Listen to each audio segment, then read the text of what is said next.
Welcome to another video on stories of our history.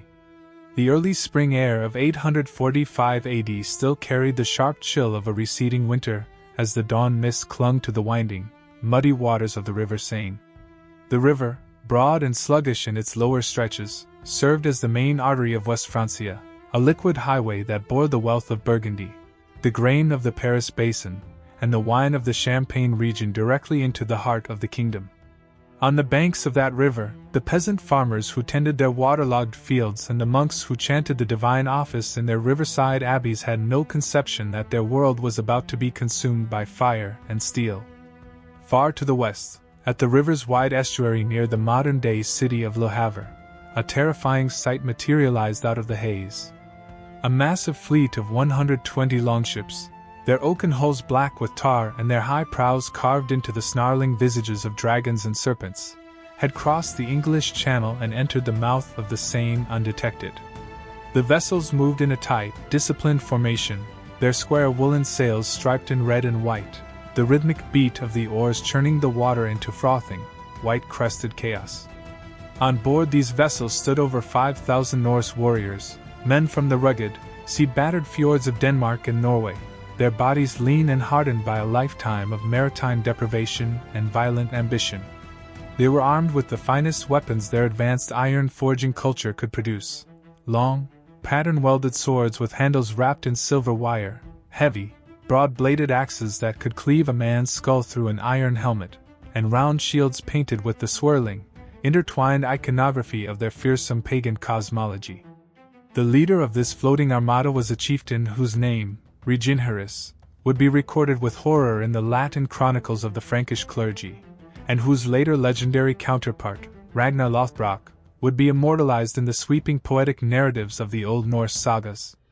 He was a man of immense ambition, a strategist who had recognized that the great Carolingian Empire, which under Charlemagne had projected an image of invincible, God-ordained power, was now a hollowed-out shell, its territories sliced into rival kingdoms by the bitter civil war that raged between the grandsons of the great emperor.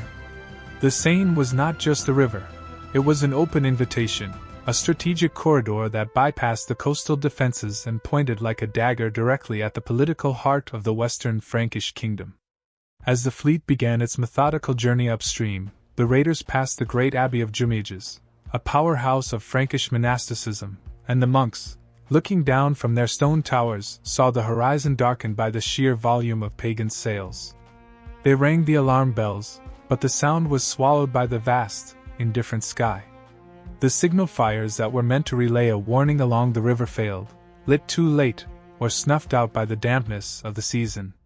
The speed of the Viking advance was its greatest weapon, a logistical and tactical surprise that rendered the cumbersome, land-based Frankish military mobilization utterly obsolete.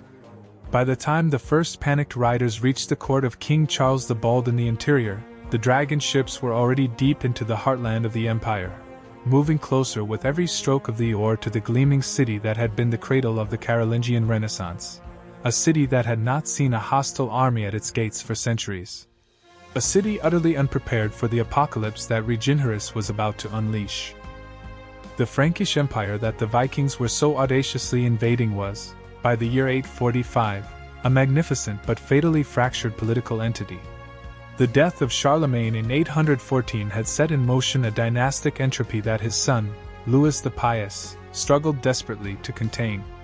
Louis, a man of deep but brittle piety, had attempted to impose the Roman imperial principle of unitary succession on his three sons, Lothair, Louis the German, and Charles the Bald, but the Frankish tradition of partible inheritance, which treated the kingdom as a piece of private property to be divided equally among all legitimate heirs, was a force too powerful to resist.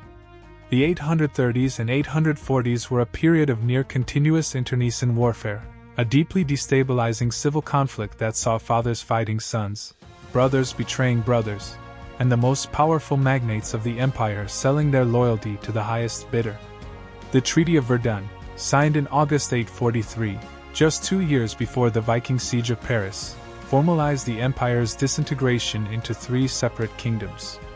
Lothair retained the imperial title and a central strip of territory stretching from the North Sea to Italy, the linguistic and cultural crossroads of Europe, Louis the German took East Francia, the Germanic-speaking territories that would eventually coalesce into the Kingdom of Germany, and the youngest son, Charles the Bald, was crowned King of West Francia, the predominantly Romance-speaking territory that would, over centuries, evolve into the Kingdom of France. It was this young, untested ruler, described by his detractors as being more interested in theology and ceremony than the brutal realities of military command, who now faced the gravest existential threat the city of Paris had encountered since the barbarian invasions of the Roman era. The political fragmentation had a direct and disastrous impact on the kingdom's defensive capability. The centralized military machine that Charlemagne had used to project power across a continent had been dismantled. The army was no longer a single, imperial force but a fragmented collection of levies loyal to their local counts and dukes, men who were often more interested in preserving their own military resources for the ongoing dynastic power struggle than in rushing to the aid of a king who might be their rival in the next season's civil war. The coastal defenses, the watchtowers and fortified ports that Charlemagne had commissioned to guard against earlier, smaller-scale Norse raids, had fallen into disrepair, their garrisons unpaid and their equipment rusting. The peasant militias, theoretically capable of mustering in defense of their local pagi, were ill-trained, poorly armed, and psychologically unprepared to face the professional, battle-hardened Viking war machine. It was into this vacuum of power, this perfect storm of political division, military decay, and administrative paralysis, that Reginherus guided his fleet with the predatory precision of a wolf selecting the weakest lamb in the flock. The specific cultural and religious context of the Viking invasion added an additional layer of psychological terror to the physical violence of the raid. The Franks, like the Anglo-Saxons and the Irish, were a profoundly Christian society, their collective identity inextricably bound up with the rituals, the institutions, and the cosmology of the Roman Catholic Church. The abbeys and monasteries that dotted the Seine Valley were not just spiritual centers. They were the primary economic engines of the Carolingian world, massive agricultural enterprises that owned vast estates, controlled the trade in luxury goods, and housed the accumulated treasure of generations of pious donations. The golden reliquaries, the jewel-encrusted crosses, the silver chalices, and the richly illuminated manuscripts were objects of immense sacred and material value, and the Viking raiders, with their pragmatic, fiercely pagan worldview, saw them as nothing more than portable, high-value loot. For the Franks, however, the desecration of an altar was not merely a theft, it was a cosmic violation, an assault on the very fabric of divine order. The Norse raiders were not just foreign invaders, they were the agents of the apocalypse, the Northmen, of the biblical prophecies, a scourge sent by an angry god to punish a sinful Christendom. The chroniclers of the period, men like Prudentius of Troyes who composed the Annals of Saint Bertin, framed the Viking attacks in explicitly eschatological terms. The pagans were instruments of divine wrath, and their terrifying success on the battlefield was interpreted as proof of the Franks' collective moral failure. This theological framework had a deeply corrosive effect on Frankish morale. When the Longships were sighted on the Seine, the question whispered in the churches and the halls of the nobility was not simply, "How do we defeat this enemy?" but, "What have we done to deserve this punishment from God?" The psychological paralysis induced by this religious terror was a strategic asset that Reginherus exploited with consummate skill, whether he consciously understood the Christian eschatology or not. The Frankish defenders, already weakened by political disunity, were further undermined by a pervasive, fatalistic conviction that they were fighting not just flesh and blood warriors, but a supernatural, demonic force unleashed by the sins of their own people. The historical figure at the center of the 845 siege, the chieftain recorded in the Frankish annals as Reginherus, has been the subject of intense scholarly debate for centuries, primarily because of his tantalizingly close association with the legendary Norse hero Ragnar Lothbrok. The name, Reginherus, is a Latinization of a Germanic name, almost certainly derived from the Old Norse. Ragnar, a compound of Regan, meaning the gods or the divine powers, and Her, meaning army or warrior. The man who led the fleet up the Seine was, therefore, a figure named Ragnar, a warrior consecrated to the gods, and the coincidence of this name with the period of the great Viking raids on Francia has led many historians to accept that the historical Reginherus and the legendary Ragnar Lothbrok are, at least in their core identity, the same person. Or that the sagas have woven a tapestry of myth around a genuinely historical figure of immense impact.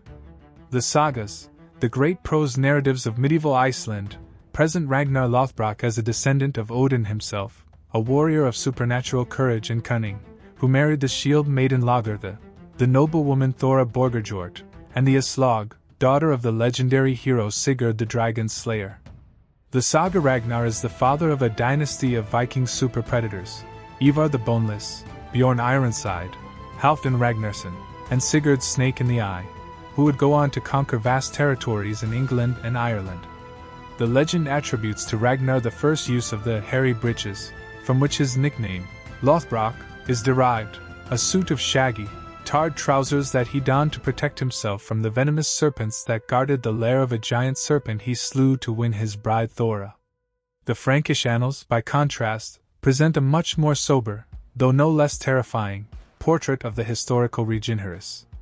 The annals of Saint Bertrand record, under the year 845, that Reginherus, the leader of the Northmen, came to Paris with a large fleet and many warriors, and while he was besieging the city, his army was struck by a devastating plague. There is no mention of supernatural exploits, no poetic flourishes about divine ancestry, just a stark, bureaucratic record of a destructive military campaign. The gap between the historical Reginherus and the legendary Ragnar is a chasm that historians have attempted to bridge by suggesting that the saga literature, composed centuries later in a distant island, preserved a memory of the same historical figure but embellished it with the stock heroic motifs of the Germanic narrative tradition. The historical Ragnar, the Reginherus of the annals, was likely a Danish chieftain, perhaps even a king, who had built his reputation through a series of successful raids on the coasts of Frisia and the British Isles, and who, by 845, had assembled a coalition of subordinate warlords, a fleet of unprecedented size, and a plan to strike at the very heart of the Christian Empire. His decision to target Paris was a strategic masterstroke that indicates a sophisticated understanding of Frankish political geography, an intelligence gathered perhaps from captured merchants, or from the reconnaissance of earlier, smaller-scale Viking expeditions. The legendary Ragnar, the Lothbrok of the sagas, is the mythologized projection of this terrifying, real-world power, a figure whose exploits in the Frankish kingdom were remembered, exaggerated, and transformed into the foundational narrative of a warrior dynasty that would reshape the history of the North Atlantic world. The composition and the logistical organization of the Viking fleet that Reginherus commanded have been reconstructed from a combination of the annalistic records, the archaeological excavation of contemporary ship burials such as the famous Oseberg and Gokstad ships in Norway, and the experimental archaeology of modern replica voyages. The 120 longships that entered the Seine in 845 were not a uniform fleet of identical vessels.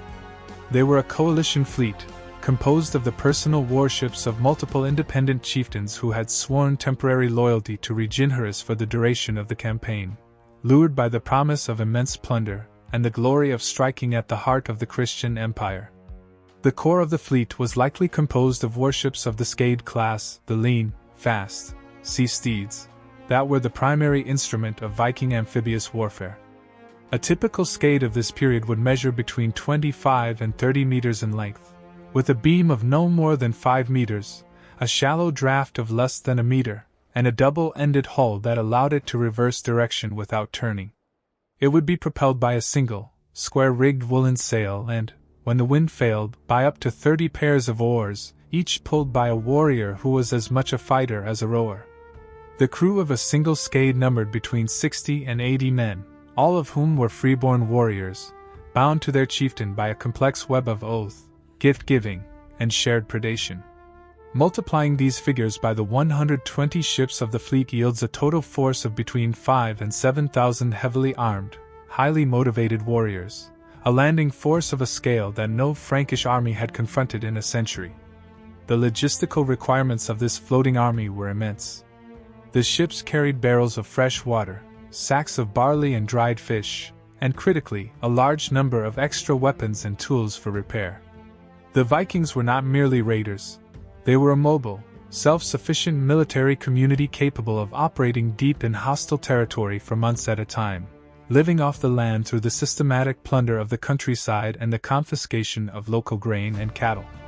The discipline required to coordinate the movement of 120 ships up a narrow, winding river like the Seine, navigating the tidal flows, the sandbanks, and the shifting currents, indicates a level of seamanship and naval command that was unequaled in the 9th century world.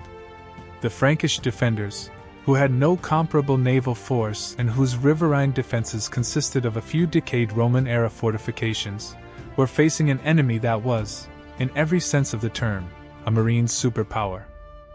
The strategic decision to strike at Paris rather than the more customary targets on the Atlantic coast reveals a deep, sophisticated understanding of the political and economic geography of the Carolingian world on the part of Reginherus and his intelligence network. The coastal regions of Frisia and the estuary of the Loire had been the primary targets of earlier Viking raids, beginning with the famous attack on the island of Noirmoutier in 799 and escalating in intensity throughout the 830s and early 840s.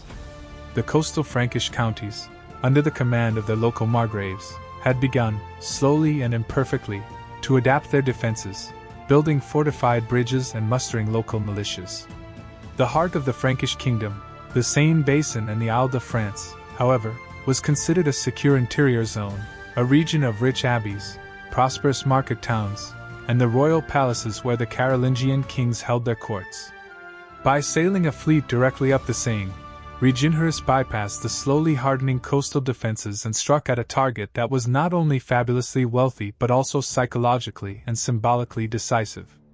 Paris, in the mid-9th century, was not the sprawling metropolis of the modern era.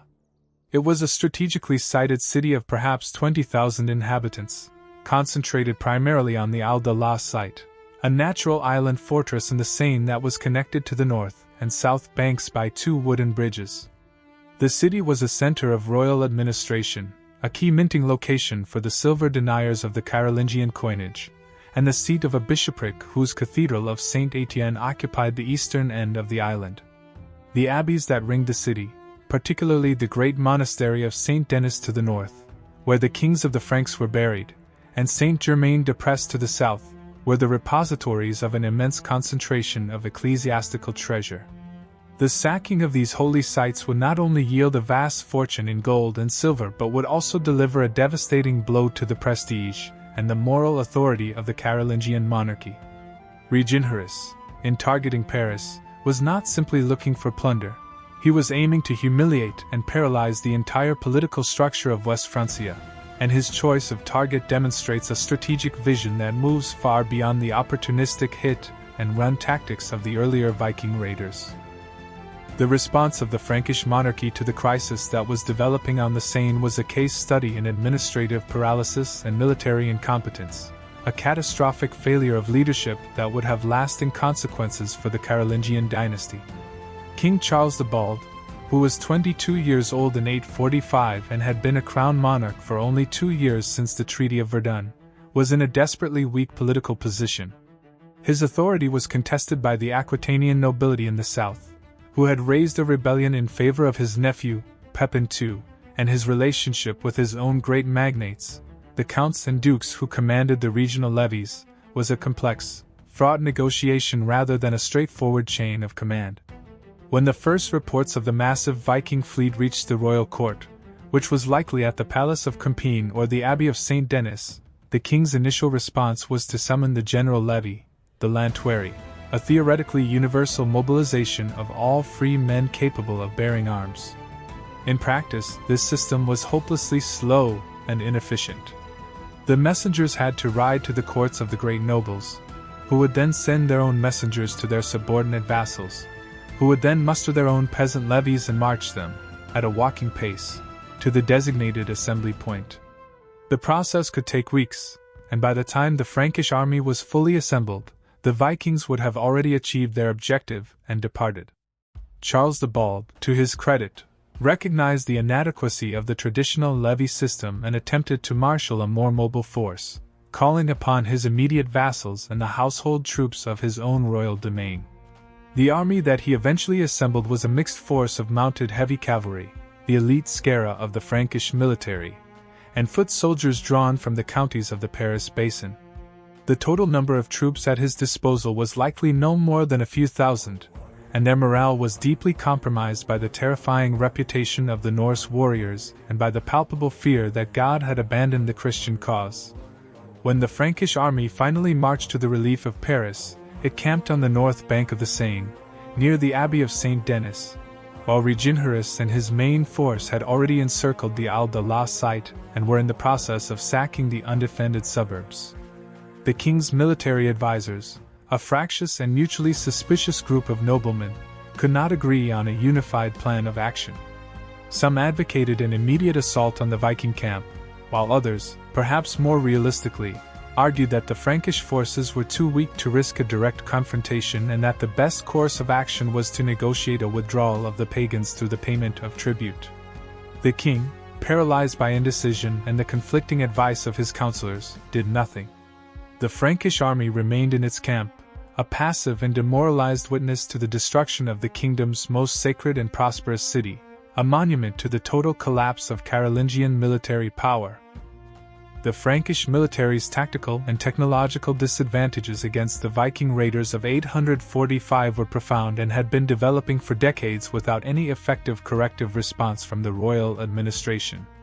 The Frankish army of the mid-9th century was still organized, in its fundamentals, around the heavy cavalry charge, the massed assault of armored horsemen that had been the decisive instrument of Charles Martel and Charlemagne in their wars against the Muslims of Al-Andalus and the Saxons of the northern forests.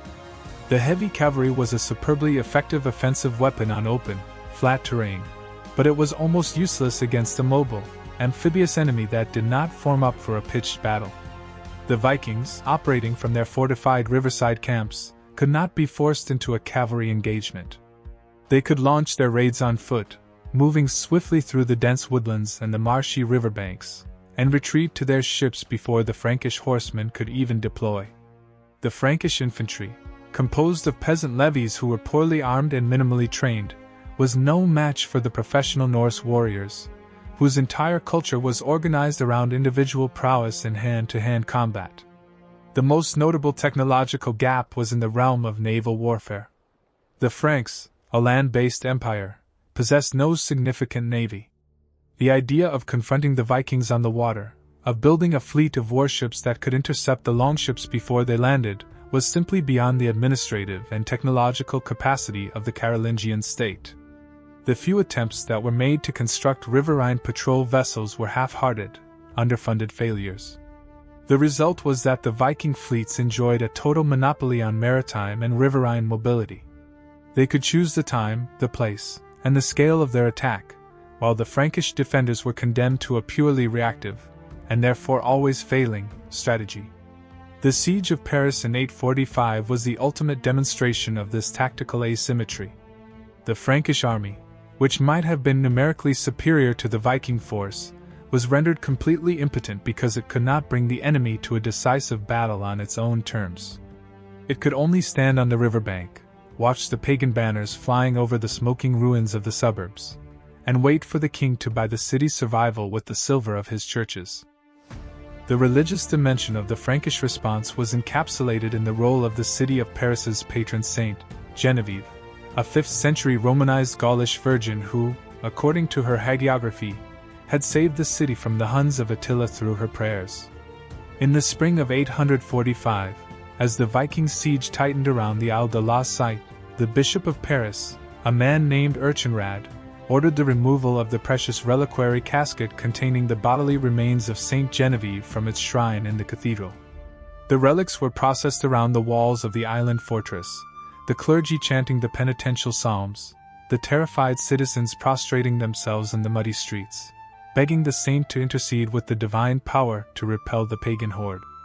The vivid, almost cinematic description of these events, preserved in the later miracles of Saint Genevieve, records that a terrible plague, a virulent and mysterious disease, suddenly broke out in the Viking camp on the north bank of the Seine.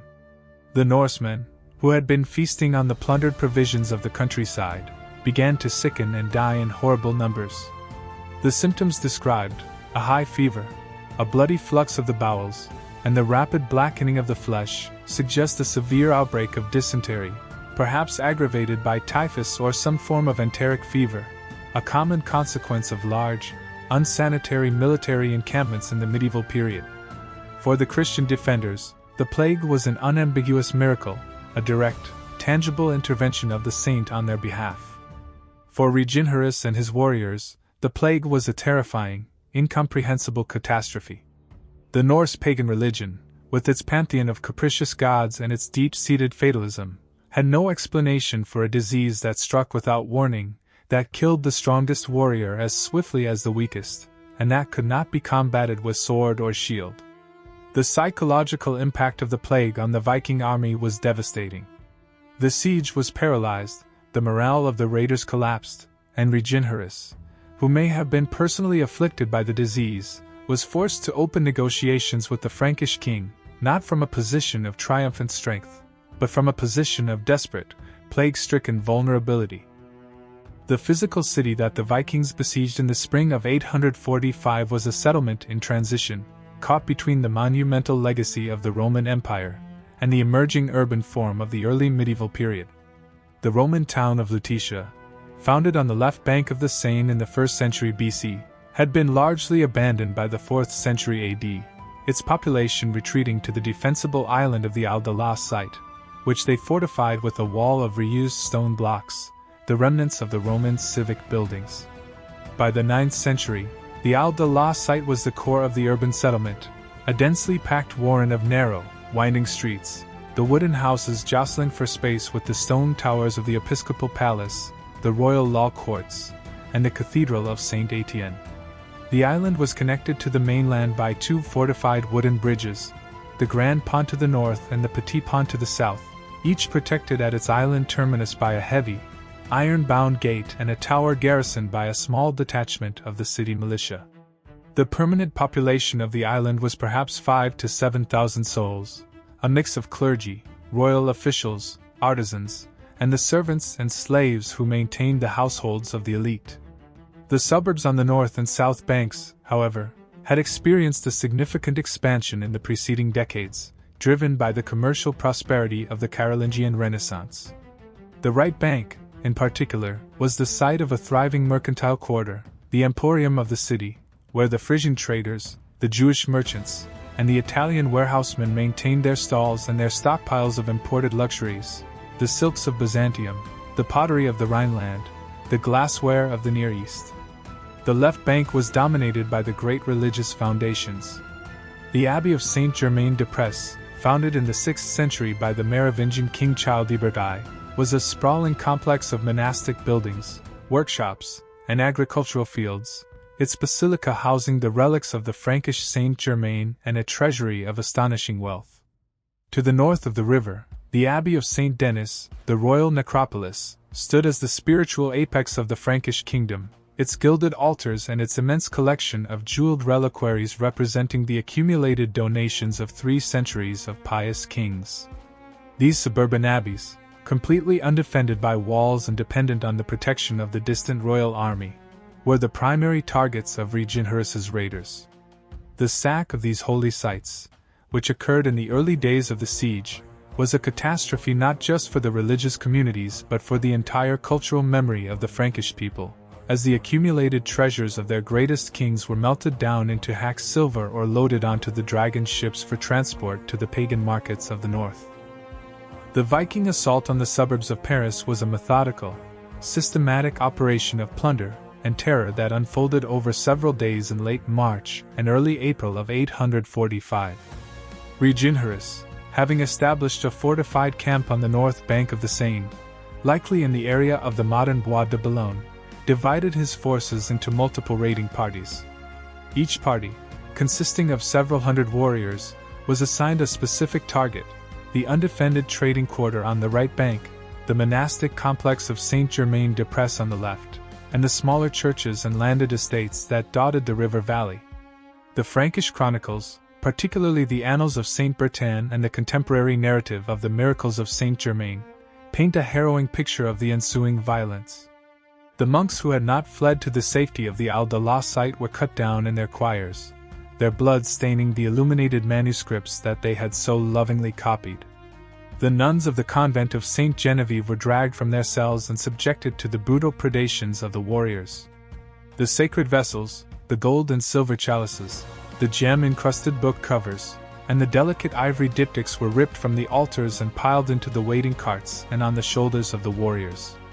The raiders were particularly systematic in their stripping of the precious metal from the shrines, hammering the jeweled reliquaries flat to maximize their portability. The great bronze doors of the abbey church were torn from their hinges and broken into manageable fragments for the furnaces back in Denmark.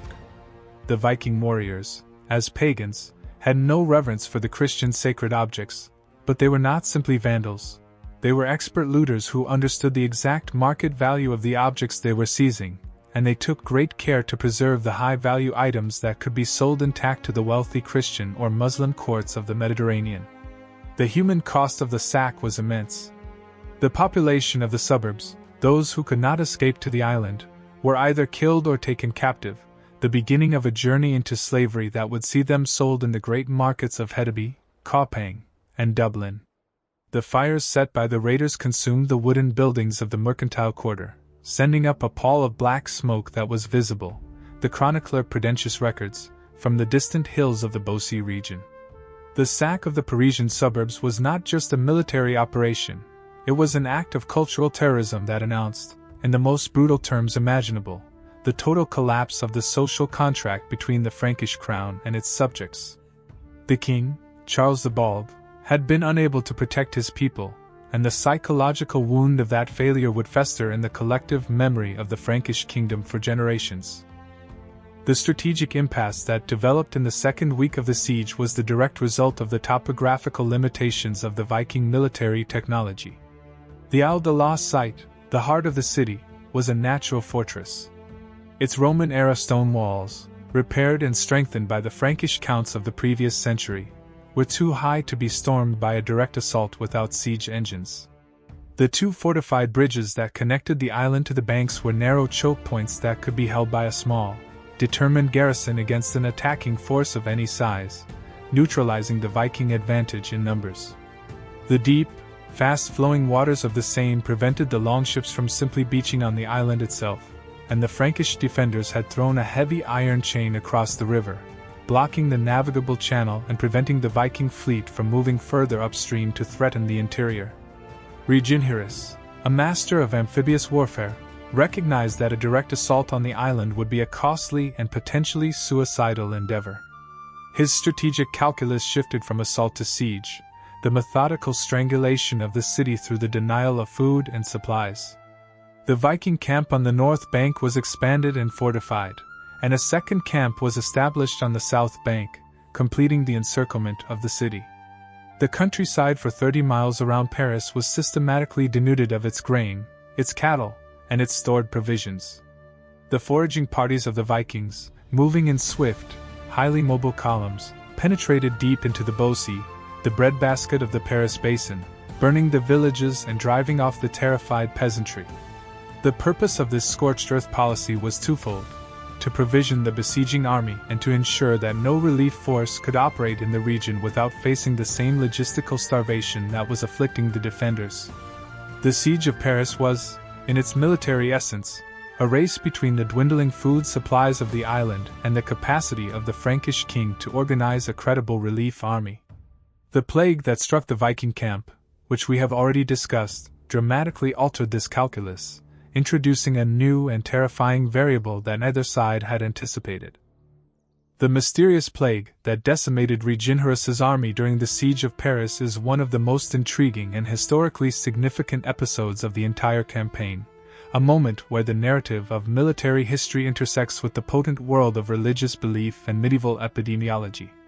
The primary source for the plague is the aforementioned miracle account associated with the relics of Saint Genevieve, but the event is also corroborated, in its essentials, by the sober, annalistic record of Prudentius of Troyes.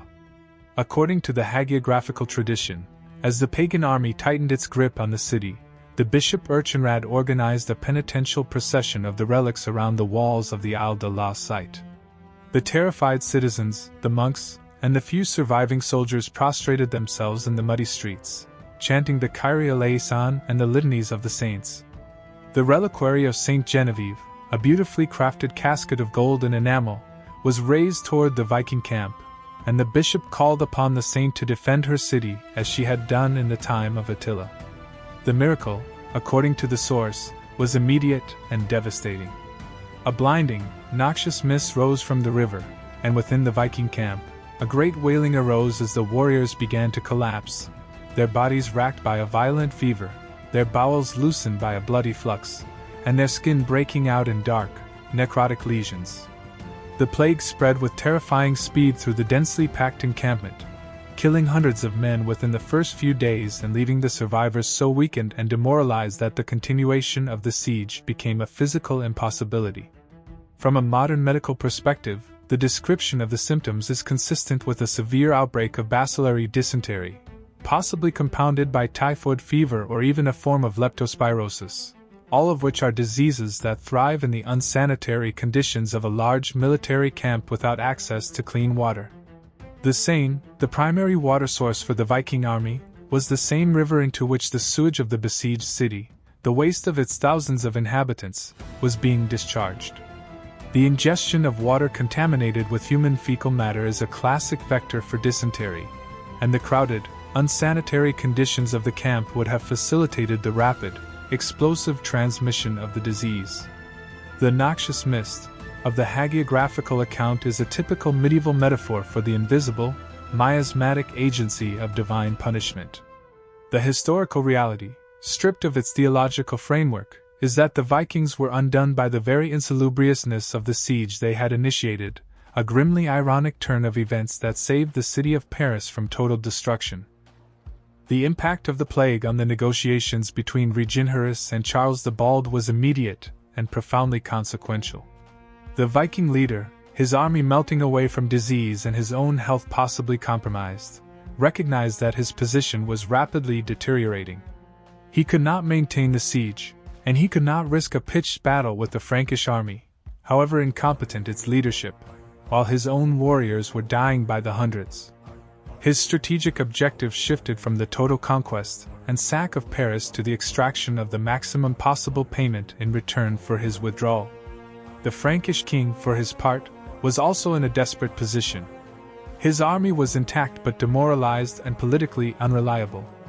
The siege of the island could not be lifted by force without the catastrophic risk of a battle that might be lost. The suburbs of his capital were in ruins, his subjects were being enslaved, and his prestige was bleeding away with every day of the siege. The offer of a cash payment to the Vikings, the infamous Danegeld, was a solution that addressed the immediate crisis, however shamefully, for both parties. The negotiations were conducted through intermediaries, likely Frankish nobles who had been captured by the Vikings and were released on parole to convey the terms to the royal camp. The figure that Reginherus demanded, and that Charles the Bald ultimately agreed to pay, was an astronomical 7,000 pounds of silver. To put this number into its proper historical context, 7,000 pounds of silver was the equivalent of approximately 2.5 metric tons of precious metal. In the coinage of the Frankish realm, the silver denier, this sum represented millions of individual coins, a fiscal burden that dwarfed the annual revenues of the West Frankish monarchy. The payment was not simply a bribe to make the Vikings go away. It was a massive, impoverishing transfer of liquid capital from the Christian economy of Francia to the emerging commercial economy of the Norse world, a transfer that would have profound and lasting consequences for the balance of economic power in the North Atlantic. The actual logistics of raising, weighing, and handing over the 7,000 pounds of silver were a complex and humiliating operation that consumed the resources of the royal treasury, the church, and the great magnates of the kingdom. The Frankish fiscal system of the 9th century was not a centralized, monetary tax structure. It was a patchwork of land-based revenues, tolls, and the profits of justice. The royal treasury at the Palace of Compiègne did not contain anything like 7,000 pounds of coined silver. The king was forced to impose a special levy, a collection, on the churches and monasteries of the realm, which were the primary repositories of precious metal in the form of liturgical vessels, reliquaries, and altar frontals. The Abbey of Saint Denis, which had been spared the worst of the sack, was forced to contribute a staggering quantity of its own treasure, melting down the priceless, jewel-encrusted golden altars that had been donated by the Merovingian and Carolingian kings. The abbot of Saint-Germain-des-Prés, whose monastery had already been sacked, was obliged to strip the remaining silver from the tombs of the Frankish kings interred in his church. The process of melting down this sacred treasure was a sacrilege that horrified the clergy and deepened the sense of apocalyptic despair. The silver, once melted into rough ingots and bars, was transported under heavy guard to the designated meeting place, which was likely the cleared ground on the north bank of the Seine, near the smoking ruins of the trading quarter. The Vikings, for their part, produced their own set of scales and weights, the standardized, collapsible balance scales that were the essential tool of the Norse merchant raider. Every ingot, every silver chalice, every fragment of a reliquary, was meticulously weighed and tested by the Viking negotiators. They used the nick test, cutting a small notch into the metal with a knife to verify that it was solid silver, and not a lead core wrapped in a thin silver foil. The negotiation over the weight and the purity of the payment was tense and protracted, with the desperate Franks attempting to substitute base metal and the vigilant Vikings rejecting any substandard contribution. The final weighing of the 7,000 pounds, the ritualistic act of transferring the immense treasure from the carts of the Franks to the holds of the Longships, was the defining moment of the siege, a public, humiliating spectacle that symbolized the total inversion of the proper order of the world, the Christian king paying tribute to a pagan warlord.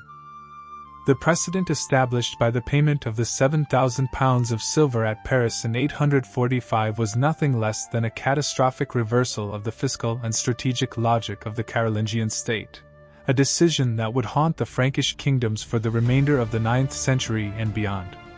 The Danegeld, as this form of tribute payment came to be known in the English context, was not a new invention. Earlier Viking leaders had extorted smaller sums from the coastal communities of Frisia and the Loire estuary. But the scale of the Paris payment, the fact that it was made by the king himself, and the high-profile, politically central location of the event, transformed the Danegeld from a local expedient into a recognized instrument of state policy. The political implication of the payment was devastating.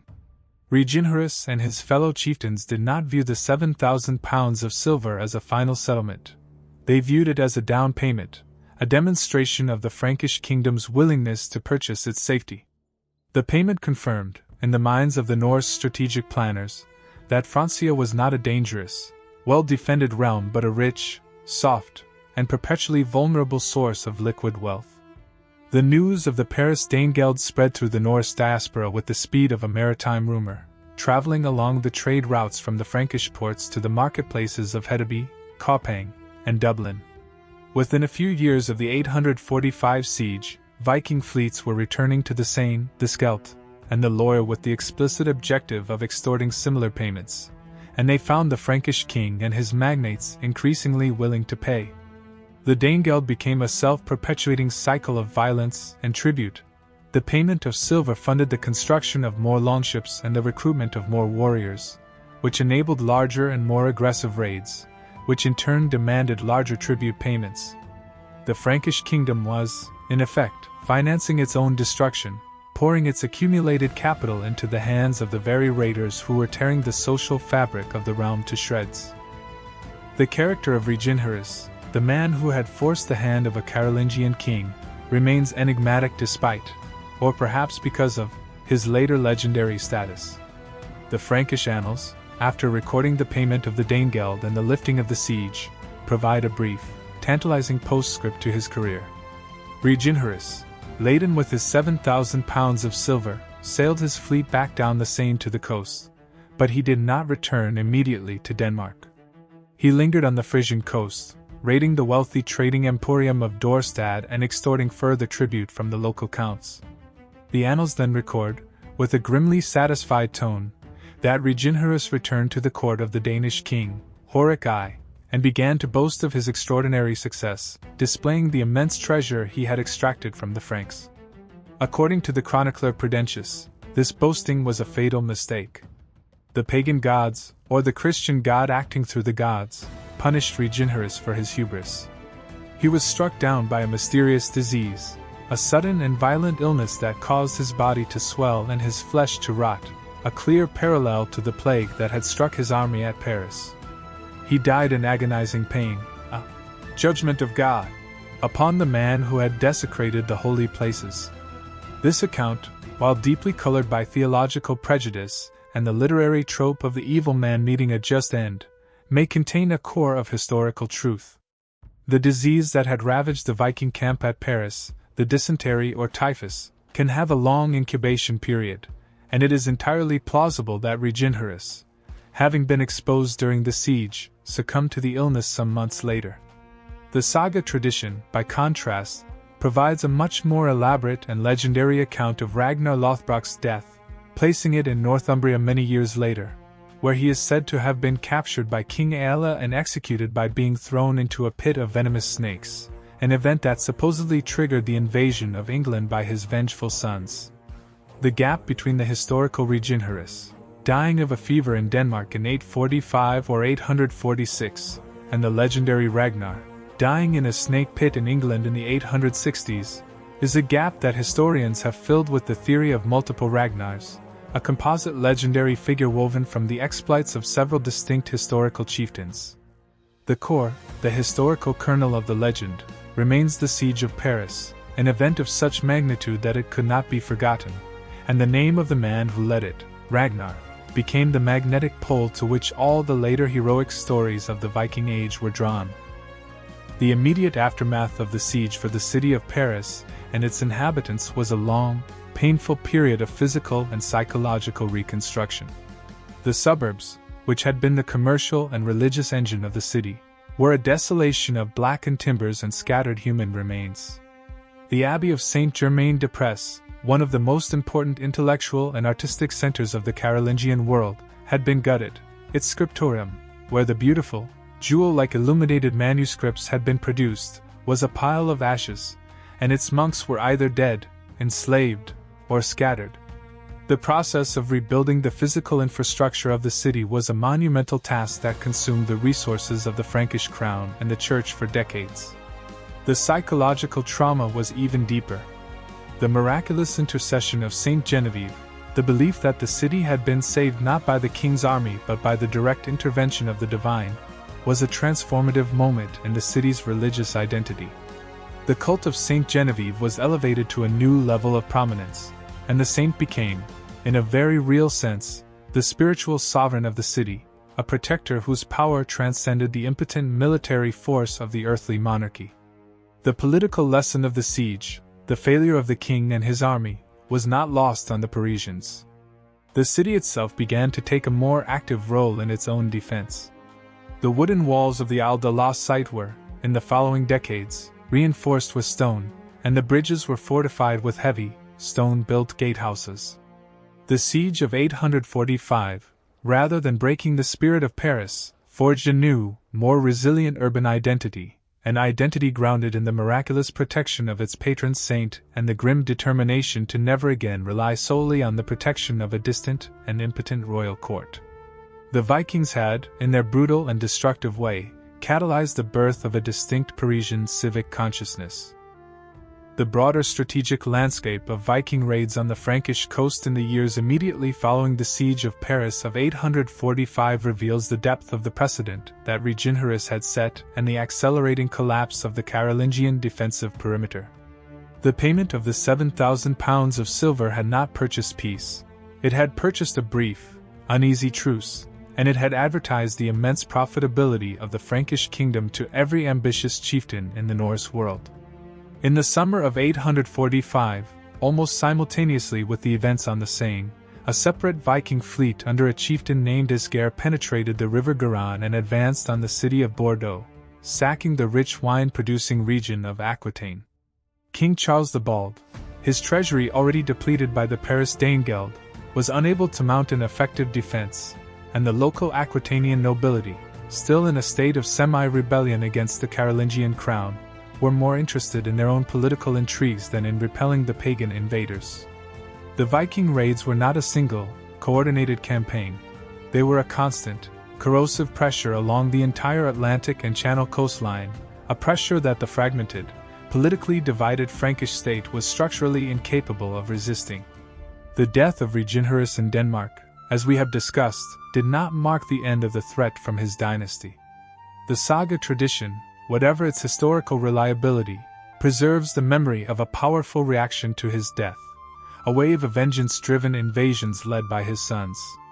The historical record does attest to the arrival, in the late 850s and 860s, of a new generation of Viking leaders who claimed descent from the great Ragnar and who operated with an unprecedented level of ambition and strategic coordination. The most notable of these was a warrior named Bjorn, who may be the historical prototype for the legendary Bjorn Ironside, and who led a massive, multi-year expedition that raided the Seine, the Scheldt, and even ventured into the Mediterranean, sacking the Italian city of Luna under the mistaken impression that it was Rome itself. The cycle of raid, Danegeld, and temporary withdrawal became the central, defining rhythm of the Frankish experience of the 9th century, a cycle that was slowly bleeding the kingdom of its treasure, its population, and its political legitimacy. The political and military reforms that Charles the Bald was eventually forced to implement in response to the Viking crisis were a direct, if belated, consequence of the trauma of 845. The king, having been publicly humiliated and shown to be incapable of defending his realm through the traditional methods, was compelled to innovate. The most significant of his reforms was the Edict of Peasters, issued in 864, which represented a comprehensive attempt to restructure the military defenses of West Francia. The edict mandated the construction of a network of fortified bridges across the Seine and the Loire, the primary rivers that the Viking longships used to penetrate the interior. These fortified bridges, garrisoned by permanent, professional troops and equipped with heavy, river-blocking chains, were designed to deny the Vikings the freedom of movement that was the key to their strategic success. The edict also reformed the system of the general levy, placing a much greater emphasis on the provision of heavy cavalry, the mounted armored warriors who could respond swiftly to a Viking landing and intercept the raiders before they could retreat to their ships. The cost of these military reforms was immense, and it fell disproportionately on the church, which was forced to liquidate more of its treasure to fund the construction and the garrisons. The irony of the situation was not lost on contemporary observers. The same ecclesiastical treasures that the Vikings were trying to steal were being melted down by the king to pay for the defenses against the Vikings. The reforms of Charles the Bald were, in the long term, effective. The fortified bridges, in particular, became the cornerstone of the French defensive strategy for centuries, a physical infrastructure that constrained the mobility of the river-borne raiders and forced them into the kind of pitched battles that the Frankish heavy cavalry could win. But the reforms came too late to save the reign of Charles the Bald, which was defined, in the memory of his subjects, by the repeated humiliations of the Danegeld and the catastrophic failure to protect the holy places. The economic consequences of the Danegeld system, of which the 7,000 pounds of silver paid at Paris in 845 was the foundational act, were felt across the entire Frankish society. The transfer of such immense quantities of precious metal from the Christian economy to the Norse economy had a deflationary effect on the Frankish monetary system. The silver denier, the standard coin of the realm, became scarcer and more debased as the royal mints struggled to find the bullion to maintain the coinage. The economic power of the church, which had been the primary repository of the kingdom's silver reserves, was permanently diminished, its capacity to fund the great artistic and architectural projects of the Carolingian Renaissance severely curtailed. The silver that was paid to the Vikings, conversely, fueled an economic boom in the Norse world. The marketplaces of Hedeby in Denmark, Koppang in Norway, and Birka in Sweden experienced a massive influx of Frankish silver, which was recycled into the arm rings, the jewelry, and the hack silver that were the currency of the northern economy. The stimulus of the Danegeld payments was a crucial factor in the acceleration of the Norse urban development, the growth of a specialized merchant class, and the expansion of the transcontinental trade routes that connected the Arctic to the Caspian Sea. The Frankish kingdom, in its desperate attempts to buy off the raiders, had inadvertently financed the economic infrastructure of a rival civilization, a civilization that was, in the very decades of the Danegeld, colonizing Iceland, establishing the Rus state on the rivers of Eastern Europe, and probing the coast of North America. The 7,000 pounds of silver of 845 were not merely a bribe. They were an investment in the rise of the Norse world, an investment that would yield dividends for the Vikings for centuries to come. The enduring legend of Ragnar Lothbrok, which we have already touched upon in its relationship to the historical Reginherus, is a complex and multi-layered cultural artifact that reveals as much about the society that created the Sagas as it does about the historical events of the 9th century. The primary sources for the Ragnar legend are the Old Norse sagas, particularly the Ragnar's Saga Lothbrok and the Tale of Ragnar's Sons, both of which were composed in Iceland in the 13th century, over 400 years after the siege of Paris. These narratives are not history in the modern, critical sense. They are elaborate, poetic constructions that blend fragments of historical memory with the stock motifs of Germanic heroic legend, the supernatural machinery of the pagan cosmology, and the specific political concerns of the Icelandic Commonwealth period. The saga Ragnar is a figure of immense contradictions. He is a dragon slayer and a farmer, a tender lover and a brutal killer, a pagan who invokes the power of Odin but whose sons will, in their own sagas, be compelled to confront the inexorable tide of Christian conversion. His death in the snake pit of King Aella, and the subsequent revenge of his sons, is the defining narrative of his legend, a story of such emotional power that it was carried across the North Sea and woven into the fabric of English and Irish history. The historical value of the Ragnar legend lies not in its factual accuracy but in its capacity to preserve the memory of a pivotal era, the era of the great Viking raids, when the kingdoms of Christendom trembled before the pagan sea kings. The siege of Paris, which is not explicitly described in the sagas but which is the most historically secure event of the historical Ragnar's career, is the unacknowledged foundation of the legend. The immense treasure, the 7,000 pounds of silver, the audacity of striking at the heart of the empire, and the terrifying, near-supernatural power of the Viking army are all elements that were absorbed into the saga tradition and transformed into the legendary exploits of the Lothbrok dynasty.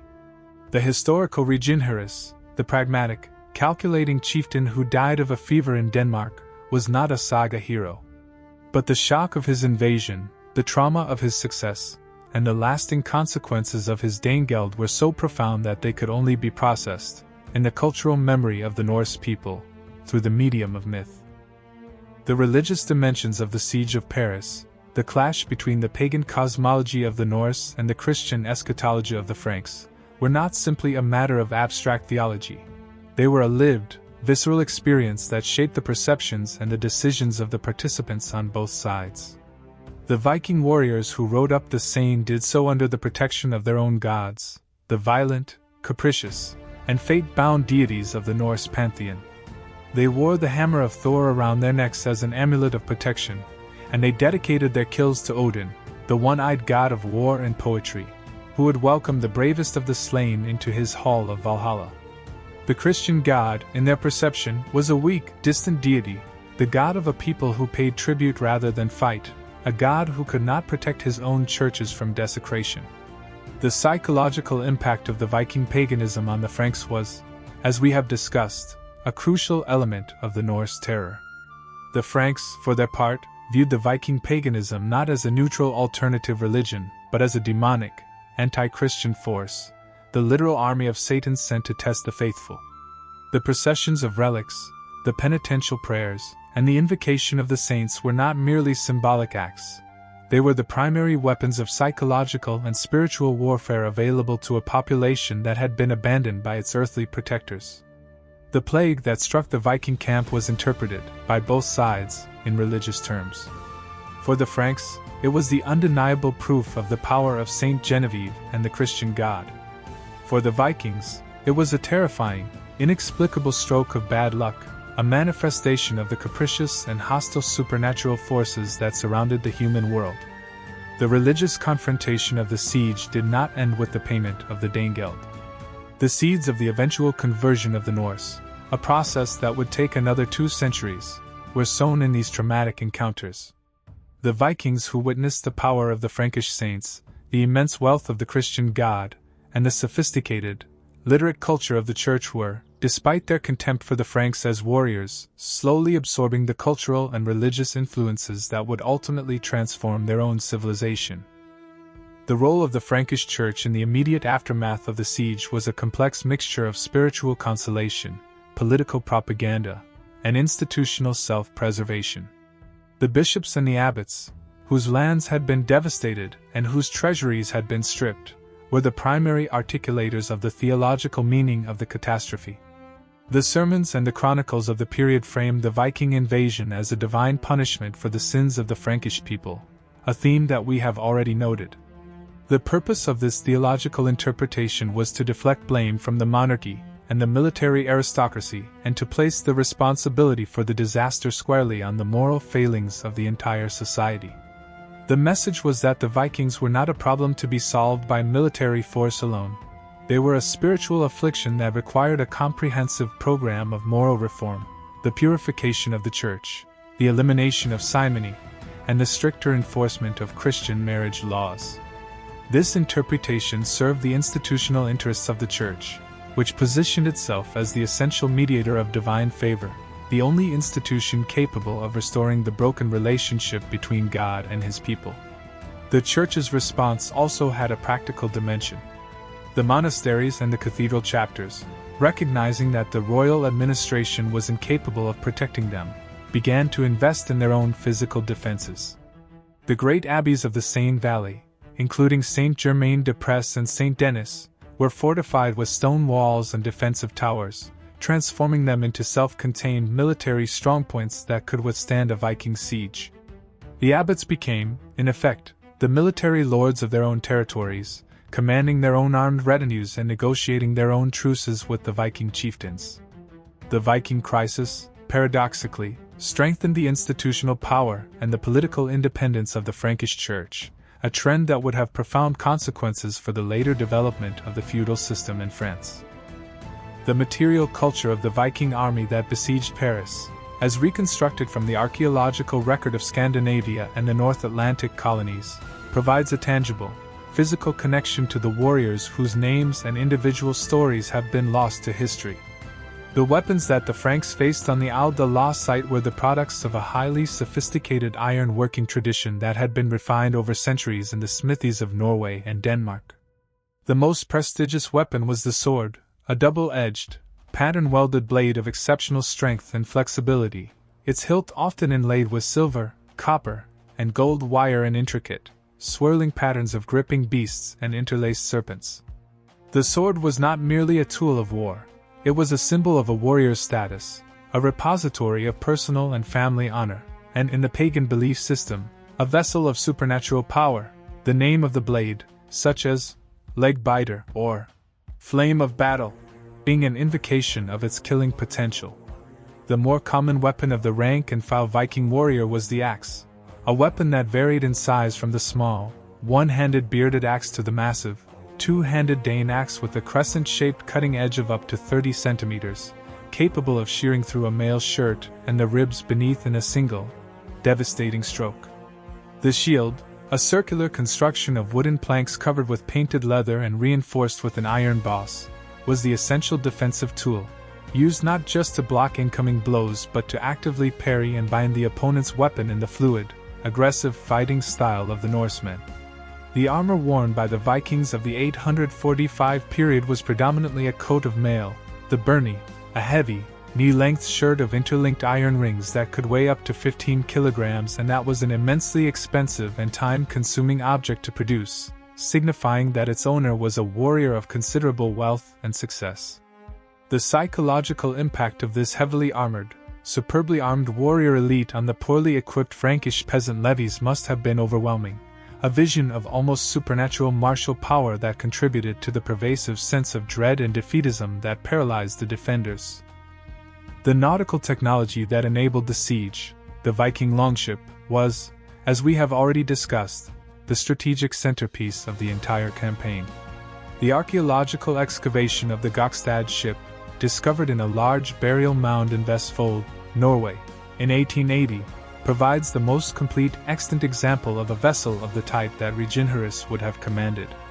The Gokstad ship, built around 890 AD, is slightly later than the 845 siege, but the design principles are identical. It is a vessel of 23.3 meters in length and 5.2 meters in beam, built almost entirely of oak, its planks fastened with iron rivets, and its hull waterproofed with a caulking of tarred wool. The ship is a masterpiece of lightness and flexibility. Its keel and its overlapping planks are designed to flex and twist with the pressure of the waves, rather than rigidly resist them, giving the vessel a seakeeping ability that was unmatched in its time. This ship could be propelled by a single square sail of roughly 120 square meters, woven from the wool of the Viking sheep, or by 32 oars, 16 on each side, which would have required a crew of at least 65 men to operate fully. The shallow draft of the Gokstad ship, less than a meter when fully laden, allowed it to navigate the twisting, silting channels of the Seine and to beach directly on the riverbank without the need for a dock or a harbor. The replicas of the Gokstad ship, notably the Viking, which sailed across the Atlantic to the World's Columbian Exposition in Chicago in 1893, have demonstrated the astonishing seaworthiness of this design. The psychological shock of the Viking fleet, this silent, swift, and utterly alien marine technology, as it appeared out of the mist of the Seine estuary, was a critical component of the terror of 845. The Franks, who had no comparable ships, could only watch as the dragon fleet glided effortlessly past their inadequate river defenses, carrying the agents of what they believed to be the apocalypse into the very heart of their kingdom. The human dimension of the Viking army, the individual warriors who made up the ranks of Reginherus's fleet, is partially illuminated by the study of the skeletal remains from the Viking Age cemeteries of Scandinavia. The osteological analysis of these remains reveals a population that was, on average, tall and robust by the standards of early medieval Europe, with a high frequency of traumatic injuries, the healed fractures, the embedded arrowheads, and the severe blade wounds that testify to a lifetime of physical violence. The isotopic analysis of the dental enamel, which we have discussed in the context of the Hiberno-Norse, also reveals that the Viking armies were not ethnically homogeneous. The warriors who sailed with Reginherus likely included not just Danes and Norwegians, but also Sverre from Sweden, Geats, and even a significant number of non-Scandinavian individuals, particularly Frisians and Saxons, who had been absorbed into the Norse cultural orbit through the slave trade, the mercenary system, and the complex processes of cultural assimilation.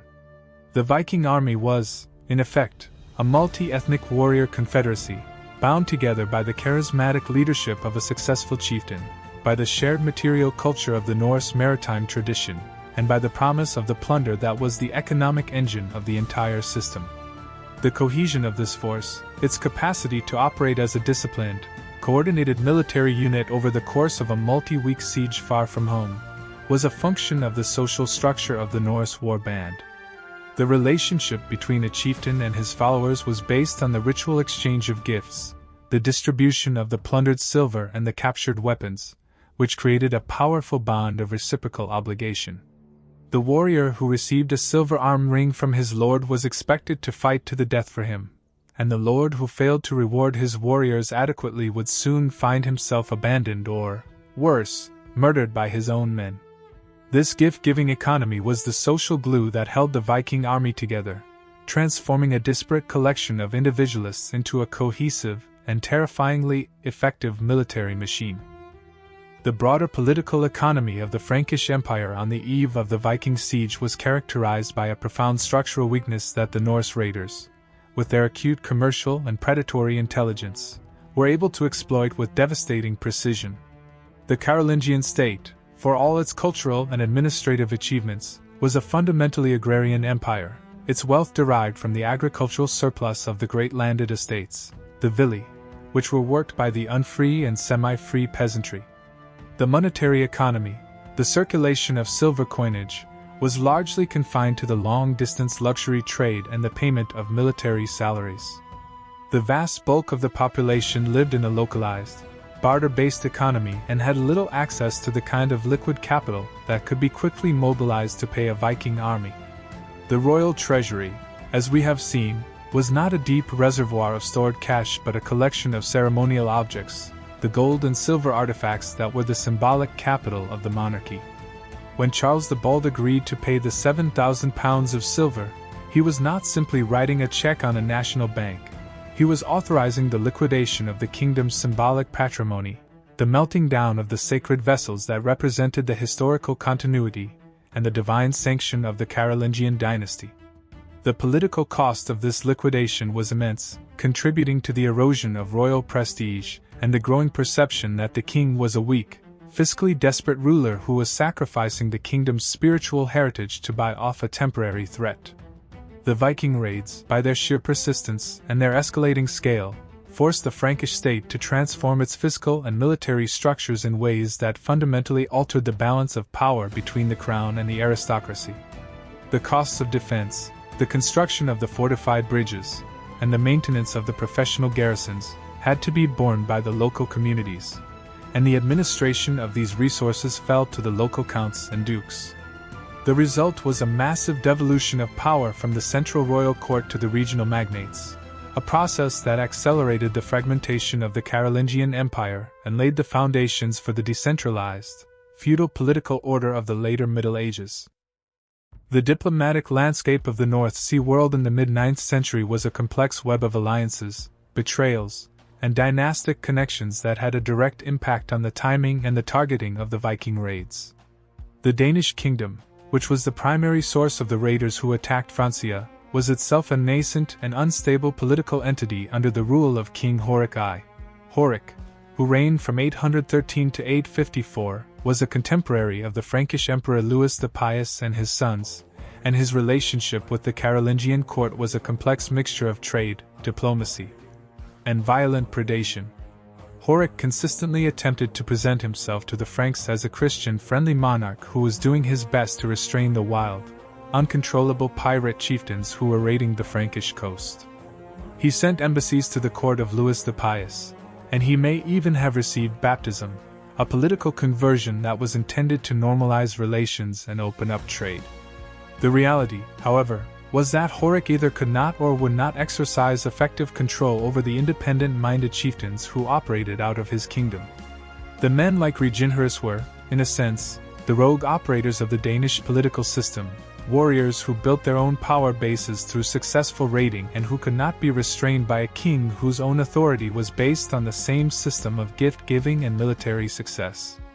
The political instability of the Danish kingdom, which erupted into a full-blown dynastic civil war after the death of Horik in 854, had a direct and immediate impact on the scale of the Viking raids.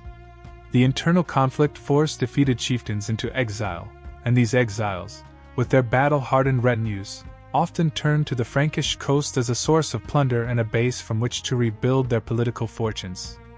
The diplomatic failures of the Frankish kings, who were unable to form a stable, long-term alliance with a unified Danish monarchy, left the coastal regions of the empire perpetually vulnerable to the opportunistic predation of the Norse warlords. The cultural memory of the Siege of Paris in 845, as preserved in the Frankish historical tradition, is a fascinating case study in the medieval process of historical myth-making. The primary chronicle sources, the Annals of Saint Bertin and the Annals of Fulda, were written by clergymen who were directly employed by the Carolingian court, and their accounts of the siege are shaped by a specific political and theological agenda. The narrative of the siege, as presented in these official chronicles, is carefully structured to minimize the blame that attached to King Charles the Bald. The catastrophic failure of the Frankish military is attributed to the sins of the people, the political disunity of the magnates, or the sheer, inexplicable terror of the Viking assault.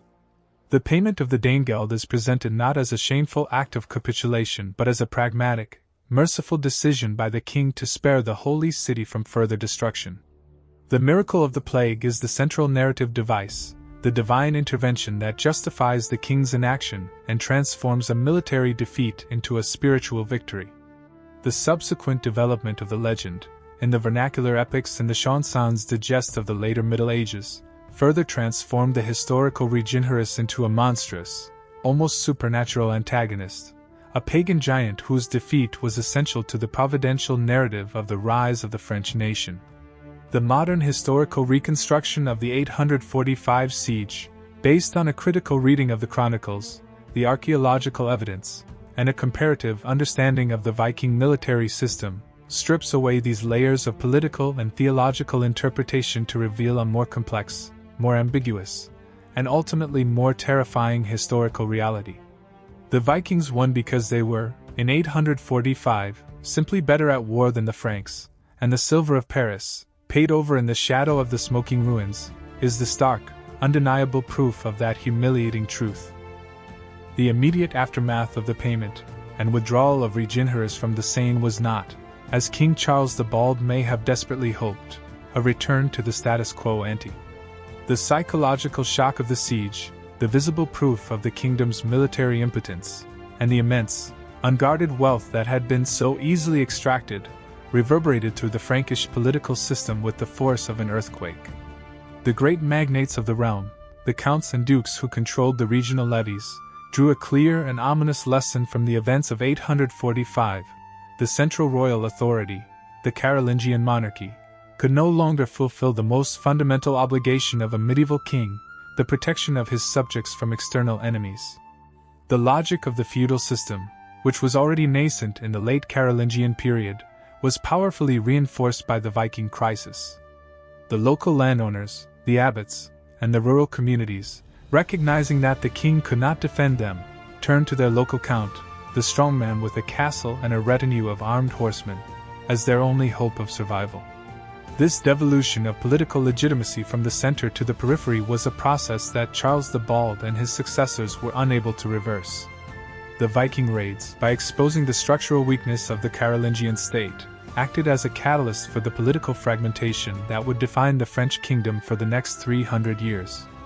The irony, as we have noted, is that the very silver that Charles the Bald paid to buy off Reginherus was used, by the Viking chieftains, to finance the construction of more ships and the recruitment of more warriors, thereby intensifying the very crisis that the Danegeld was meant to solve. The 7,000 pounds of silver were, in a very real sense, the seed capital of the 10th century Viking invasions that would ultimately lead to the permanent settlement of the Norsemen in the region that would become known as Normandy. The physical destruction of the monastic infrastructure in the Seine Valley during the 845 siege and the subsequent raids had a devastating and long-lasting impact on the intellectual and artistic life of the Frankish kingdom. The Abbey of Saint-Germain-des-Prés, which was sacked during the siege, had been one of the most productive and innovative centers of manuscript illumination in the Carolingian Empire. Its scriptorium produced works of breathtaking beauty and complexity, such as the Drogo Sacramentary and the Utrecht Psalter, which were masterpieces of the so-called Reims style, of dynamic, expressive, and deeply classical figural drawing. The destruction of the abbey's library, the burning of its manuscripts, and the killing or enslavement of its trained scribes was a cultural catastrophe of the first order, a literal deletion of a significant portion of the accumulated knowledge and artistic skill of the Carolingian Renaissance. The psychological impact of this cultural destruction on the Frankish clerical elite was profound. The Viking raiders were not simply killing people and stealing gold, they were committing an act of what we would today call cultural genocide, the deliberate and systematic annihilation of the physical repositories of a civilization's memory.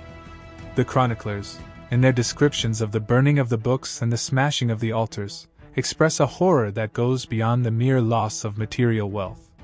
They were witnessing the death of a world, the destruction of the beautiful, ordered, God-centered universe that the Carolingian reformers had so painstakingly constructed over the preceding century. The trauma of this cultural loss contributed to the apocalyptic sensibility of the late 9th century, the pervasive sense that the end of days was approaching and that the forces of darkness were triumphing over the kingdom of light.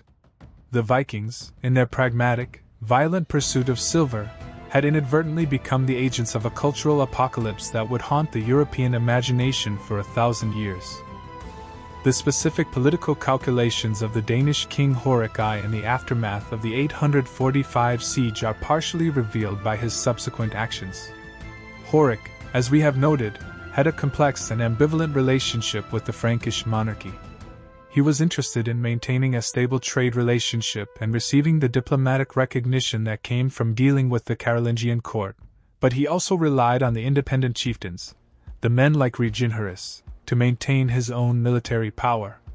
When Reginherus returned to Denmark with his immense treasure and began, according to the annals, to boast of his success and to display the spoils of the Frankish churches, Horik perceived a direct threat to his own authority. A subordinate chieftain who had accumulated a massive personal fortune and the military prestige of having humiliated the emperor of the Franks was a subordinate who could challenge the king himself. The annals record that Horik, motivated by a mixture of political calculation and the fear of the Christian God, ordered the execution of many of the surviving warriors of Reginherus's expedition, and that he may have been personally involved in the death of Reginherus himself. This purge, if it occurred as described, was a brutal but effective act of political consolidation. Horik was sending a clear message to his own jarls. The plunder of the Christian kingdoms was welcome, but the political capital derived from that plunder was to be invested in the monarchy, not in individual chieftains. The Danish kingdom, under Horik's rule, was attempting to transition from a decentralized pirate confederacy into a more centralized, proto-state structure, and the destruction of the Reginherus faction was a necessary step in that process. The internal political dynamics of the Danish kingdom, therefore, played a significant and often overlooked role in shaping the patterns of the Viking raids on Francia.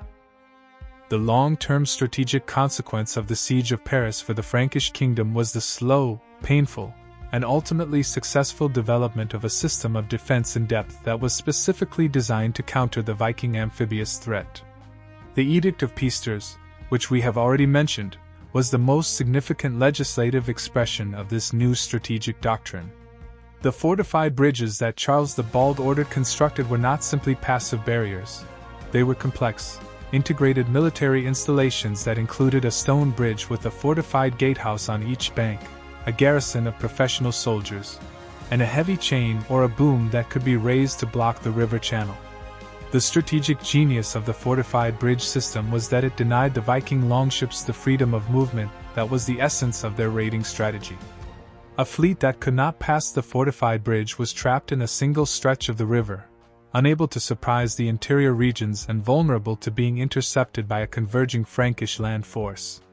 The bridge at Pont de l'Arche, on the Seine near Rouen, became the primary bulwark of the French defense, a choke point that would be repeatedly tested and repeatedly successful in blocking the Viking advance toward Paris.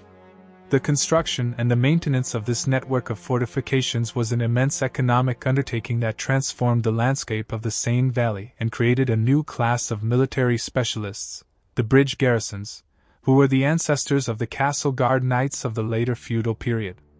The Viking raids, by forcing the Frankish state to invest so heavily in this defensive infrastructure, reshaped the physical, social, and political geography of the kingdom in ways that far outlasted the immediate crisis of the 9th century. The human cost of the Viking raids, of which the Siege of Paris was the most spectacular example, is the most difficult aspect of the period to quantify but also the most essential to remember. The Frankish chronicles, written by the elite clergy, focus on the destruction of the churches and the treasure, but the primary victims of the raids were the peasants, the anonymous, unrecorded millions who worked the fields and whose labors sustained the entire edifice of the Carolingian civilization. The raiders seized them as slaves, burning their villages and driving them in coffles to the coastal camps, where they were sorted, branded, and loaded onto the ships for transport to the markets of the north. The demographic impact of this slave trade on the Frankish countryside was severe, depopulating entire districts and creating the abandoned, overgrown fields that the chronicles refer to as the desert. The psychological terror experienced by the rural population is captured in the grimly powerful liturgical edition of the period. A furor normanorum libera nos, Domini, from the fury of the Northmen, deliver us, O Lord. This prayer, chanted in the churches of the Seine Valley, encapsulates the lived reality of the Frankish peasantry, a reality of constant fear, sudden, violent death, and the ever-present threat of being torn from their homes and sold into a lifetime of brutal servitude in a foreign, freezing land. The Siege of Paris was the high-profile, politically symbolic peak of this sustained, grinding catastrophe, and the 7,000 pounds of silver, while a fortune, was only a fraction of the total human and economic cost that the Viking raids imposed on the Frankish world. The figure of Charles the Bald, The king who presided over this disaster is a deeply complex and often misunderstood historical character. The traditional historiography, influenced by the negative portrayal of his reign in the annals of his political enemies, has often dismissed him as a weak, vacillating, and overly intellectual ruler who was incapable of providing the martial leadership that his kingdom desperately needed. This judgment is not entirely fair. Charles the Bald inherited an empire that was already fracturing under the pressures of civil war and economic decline, and he faced a military challenge, the highly mobile, amphibious Viking raids, that no previous European ruler had ever successfully countered. His response, the payment of the Danegeld, was a deeply shameful and ultimately self-defeating policy, but it was also, in the immediate context of the 845 siege, perhaps the only option available to a king whose army was unreliable and whose city was on the verge of total destruction. The subsequent reforms of his reign, the Edict of Peasters, the construction of the fortified bridges, and the strengthening of the heavy cavalry, demonstrate that Charles the Bald was not a passive spectator to the collapse of his kingdom. He was a ruler who learned, slowly and painfully, from the catastrophic failures of his early reign. His legacy is a paradox. He was the king who paid the first great Danegeld and opened the floodgates to the Viking extortion, but he was also the king who laid the military foundations for the eventual containment and assimilation of the Norse threat. The story of the Siege of Paris cannot be told without a nuanced appreciation of the impossible position in which this young, untested, and deeply flawed monarch found himself in the terrible spring of 845, a king caught between an implacable pagan enemy, a politically treacherous aristocracy, and the inexorable judgment of his own god. The specific topography of the Viking camp during the siege is a matter of archaeological and toponymic speculation, but a plausible reconstruction can be attempted based on the known operational patterns of the Norse raiders and the geographical constraints of the Paris basin.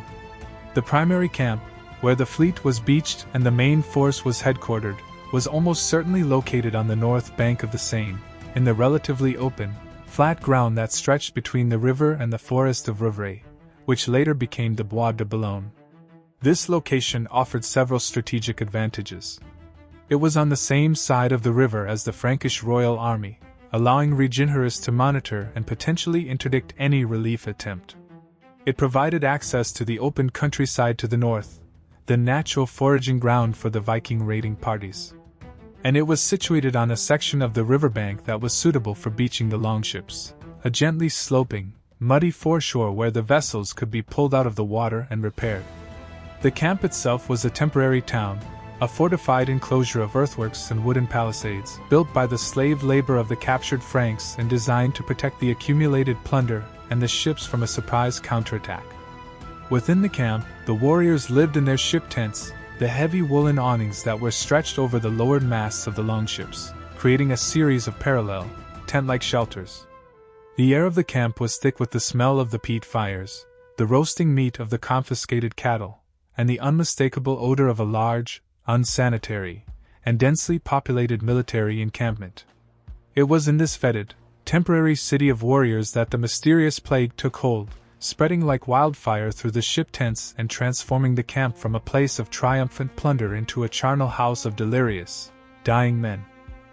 The psychological state of the Parisians on the Isle de la site during the siege, as it can be reconstructed from the liturgical and narrative sources, was one of extreme, almost unendurable terror mixed with a desperate, fervent piety.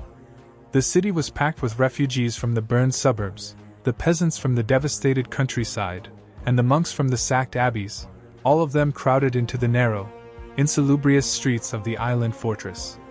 The food supply, cut off by the Viking encirclement, dwindled rapidly, and the threat of starvation was added to the threat of the pagan assault. The continuous liturgical processions, the chanting of the psalms, the public penance, and the bearing of the relics were not simply religious rituals. They were the primary coping mechanisms of a population that had been reduced to a state of total, helpless dependency on the supernatural. The miracle of the plague, when it occurred, was the psychological turning point. The sudden, inexplicable deliverance from the seemingly invincible pagan army was the foundational trauma and the foundational myth of the medieval city of Paris, a story that would be told and retold in the cathedral sermons, the stained glass windows, and the popular hagiography for the next 500 years. The historical truth of the plague, its probable origins in the contaminated water supply of the Viking camp, is less important, for the purposes of understanding the siege, than the perception of the plague as a miracle.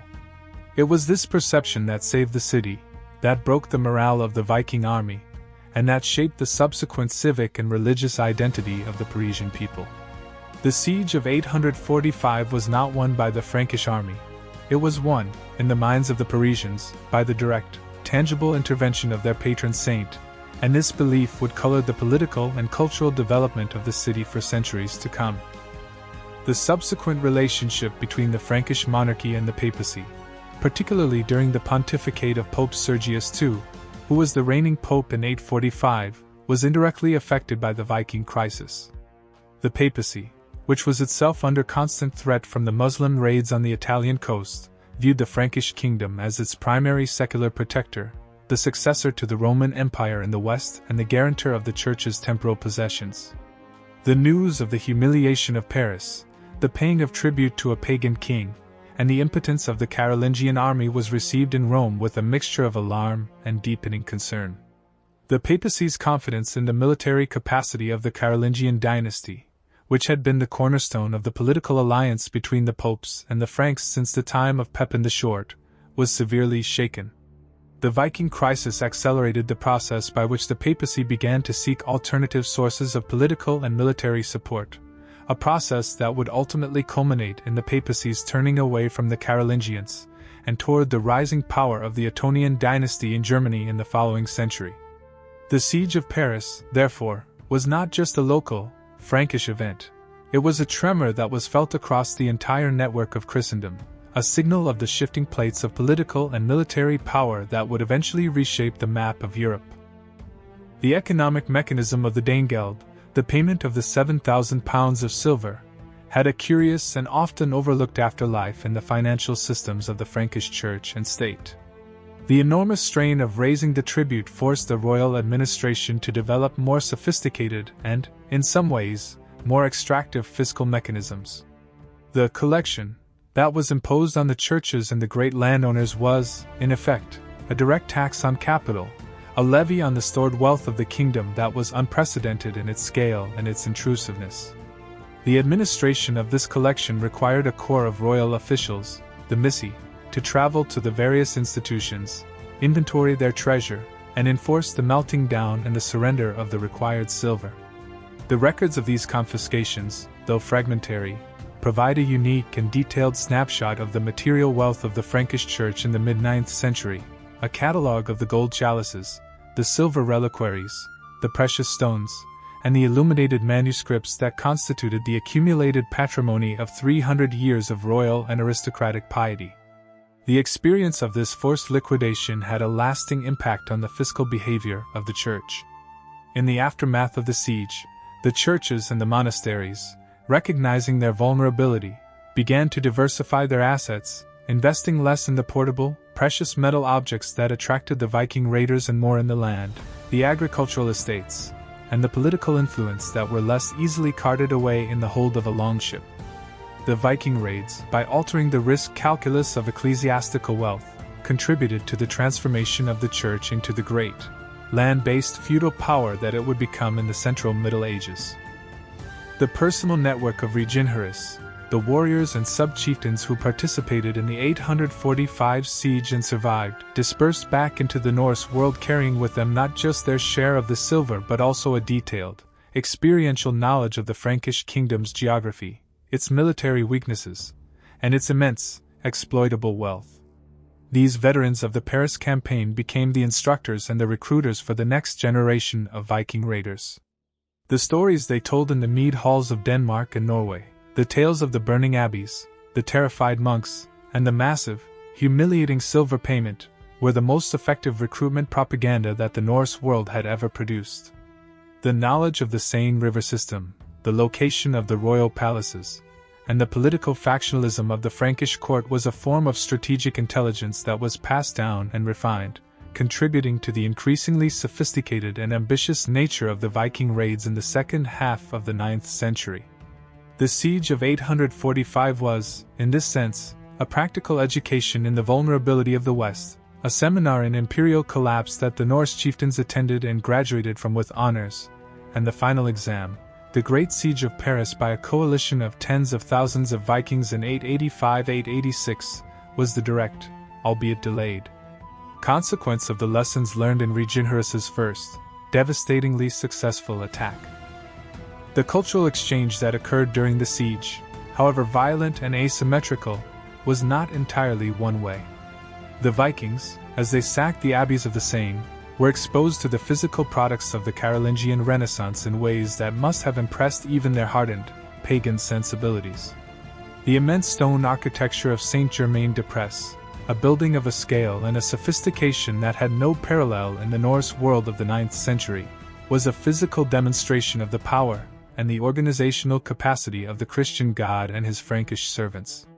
The illuminated manuscripts, with their breathtakingly intricate interlace and their vivid, expressive figural paintings, were objects of a visual complexity that rivaled, and in some ways surpassed, the finest products of the Norse animal art tradition.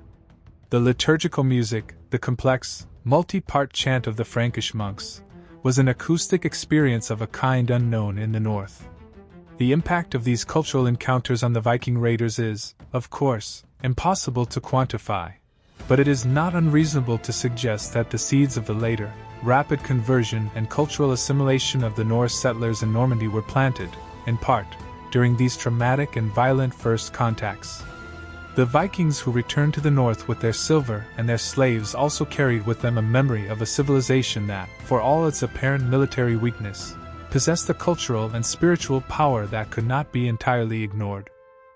The historical evaluation of the Siege of Paris in 845 must ultimately rest on a clear-eyed assessment of its causal relationship to the long-term trajectory of the Carolingian Empire. The conventional, and still largely valid, interpretation is that the siege was a watershed moment, a point of no return in the decline of the Carolingian monarchy and the fragmentation of the Frankish kingdom. The payment of the Danegeld, the public spectacle of a Christian king paying tribute to a pagan warlord, shattered the Carolingian ideology of sacred, divinely sanctioned imperial power. The political legitimacy of the dynasty, which had been based on the claim to be the protector of the Church and the defender of Christendom, was irreparably damaged.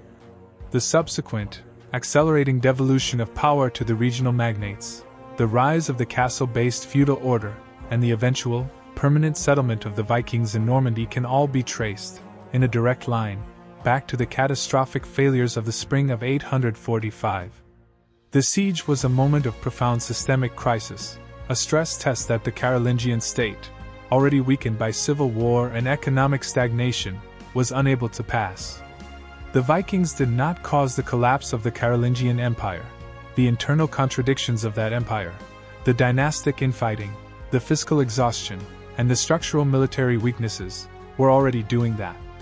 But the Vikings, and Reginherus in particular, were the external force that exposed those contradictions, that accelerated the collapse, and that profited immensely from the disintegration of a once great civilization. The 7,000 pounds of silver were the ransom not just of a city, but of an entire political system that had lost the capacity to defend itself. The alternative perspective, which emphasizes the resilience and the long-term adaptation of the Frankish society, also has much to commend it. The Frankish kingdom did not fall. The city of Paris was not destroyed. The Carolingian dynasty, in its various branches, continued to rule in West and East Francia for generations after the 845 siege. The military reforms of Charles the Bald, the construction of the fortified bridges, and the strengthening of the heavy cavalry eventually proved to be effective in containing the Viking threat, at least in the core regions of the Seine and the Loire. The Viking raids, as we have argued, forced the Frankish society to innovate, to develop new forms of military organization, fiscal extraction, and political legitimacy that would eventually form the basis of the feudal order. From this perspective, the Siege of Paris was not the beginning of the end, but a brutal but necessary catalyst for a process of institutional adaptation and social transformation. The Vikings were a shock to the system, but the system, in the long run, absorbed the shock and reconfigured itself. The truth, as is so often the case in history, lies somewhere in the messy, paradoxical space between these two competing interpretations. The siege was a catastrophe, and it was a catalyst. It destroyed the old order, and it cleared the ground for the new. The name of Reginherus, the man who forced the payment of the 7,000 pounds of silver, deserves to be remembered not just as a figure of terror, but as an agent of historical change, a force of destruction that was also, in its brutal and unintended way, a force of creation. The legacy of the 845 siege, embedded in the very soil and the stone of the city of Paris, is a permanent, living reminder of the fragility of civilizations and the unexpected, violent ways in which the course of history can be diverted. The Al-Dalah site, where the terrified Parisians huddled behind their Roman walls, is still the heart of the French capital, the site of the great Cathedral of Notre Dame, which itself rose, centuries later, from the ashes of the Merovingian and Carolingian basilicas that the Vikings had sacked.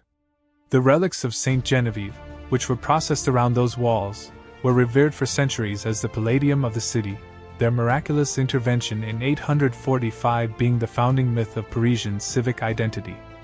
The name of Ragnar Lothbrok, the legendary incarnation of the historical Reginherus, has become a global cultural phenomenon, a symbol of the untamed, violent, and fiercely independent spirit of the Viking Age, his story told and retold in the sagas, the novels, and the television dramas that continue to fascinate the modern imagination. The 7,000 pounds of silver are long gone, melted down and recirculated through the economies of the medieval world, but the precedent they set, the dangerous, seductive logic of the Danegeld, is a lesson that every generation of political leaders must learn anew. The story of the siege of Paris in 845 is not a dead, academic artifact. It is a living, urgent narrative about the consequences of political weakness, the horror of cultural destruction, and the strange, unpredictable paths by which a single, audacious act of violence can reshape the destiny of an entire continent. The detailed reconstruction of the French monarchy's immediate military response to the 845 siege reveals a system in a state of near total collapse, struggling to adapt to a threat it had never been designed to counter. The Skara, the elite Frankish heavy cavalry, was the military instrument upon which the Carolingian kings had traditionally relied for offensive operations. These mounted warriors, armored in the costly and protective byrnie and armed with the long sword, the lance, and the shield, were a formidable force when deployed in a mass charge on open terrain. But the Seine valley around Paris, with its marshes, its dense woodlands, and its narrow riverbanks, was not open terrain. The heavy cavalry, confined to the north bank and unable to cross the fortified bridges to the island, was effectively neutralized by the river itself. The Vikings, operating on their ships and moving swiftly on foot through the broken ground, simply refused to offer the Franks the pitched battle that their army was designed to win. The infantry component of the Frankish army, the peasant levies and the unmounted retainers, was even less effective. Poorly armed, often with little more than agricultural tools and simple wooden shields, they had no training in the disciplined shield wall tactics that would have been necessary to counter a Viking assault. The psychological terror that the Norse warriors inspired, the fear of the menacing, heavily bearded axemen, was itself a powerful weapon that could break the cohesion of a Frankish infantry formation before the first blow was struck. The logistical system of the Frankish army, which relied on the local requisition of supplies, collapsed completely under the pressure of the Vikings' scorched earth foraging. The army that Charles the Bald managed to assemble on the north bank was, in a very real sense, a starving, demoralized, and strategically impotent force, a paper tiger that Reginherus could safely ignore while he continued to strangle the city. The political dynamics within the Frankish high command during the siege were likely even more debilitating than the purely military deficiencies. The great magnates who accompanied King Charles the Bald to the relief of Paris were not loyal subordinates in a modern, hierarchical army. They were autonomous political actors with their own territorial ambitions, their own armed retinues, and their own long-standing feuds with the king and with each other. The March of Neustria, the border region that was the first line of defense against the Vikings, was itself a theater of intense political rivalry. Robert the Strong, the Count of Anjou and the founder of the Robertian dynasty that would eventually produce the Capetian kings of France, was a rising figure of immense ambition who was, at this very moment, consolidating his power in the Loire Valley and was conspicuously absent from the defense of the Seine. The loyalty of the great magnates to the young King Charles the Bald was conditional and transactional. They would not risk the destruction of their own military forces in a high-risk battle to save a king whose authority they only grudgingly acknowledged. The strategic paralysis that afflicted the Frankish camp was not simply a failure of military imagination. It was a direct consequence of the political fragmentation of the Carolingian state. The king could not command, he could only negotiate, and the Viking chieftain on the other side of the river, who could command with the absolute, unquestioned authority of a successful war band leader, held a decisive political advantage that magnified his military strength. The specific nature of the Frankish royal administration's crisis management during the siege is illuminated by the surviving royal diplomas and the charters issued in the immediate aftermath of the event. King Charles the Bald, in the months following the Viking withdrawal, issued a flurry of documents that revealed the desperate fiscal and political situation in which he found himself. He confirmed the privileges of the Church of Paris, granting it the revenues from the royal tolls and the markets as compensation for the treasure that had been surrendered to the Vikings.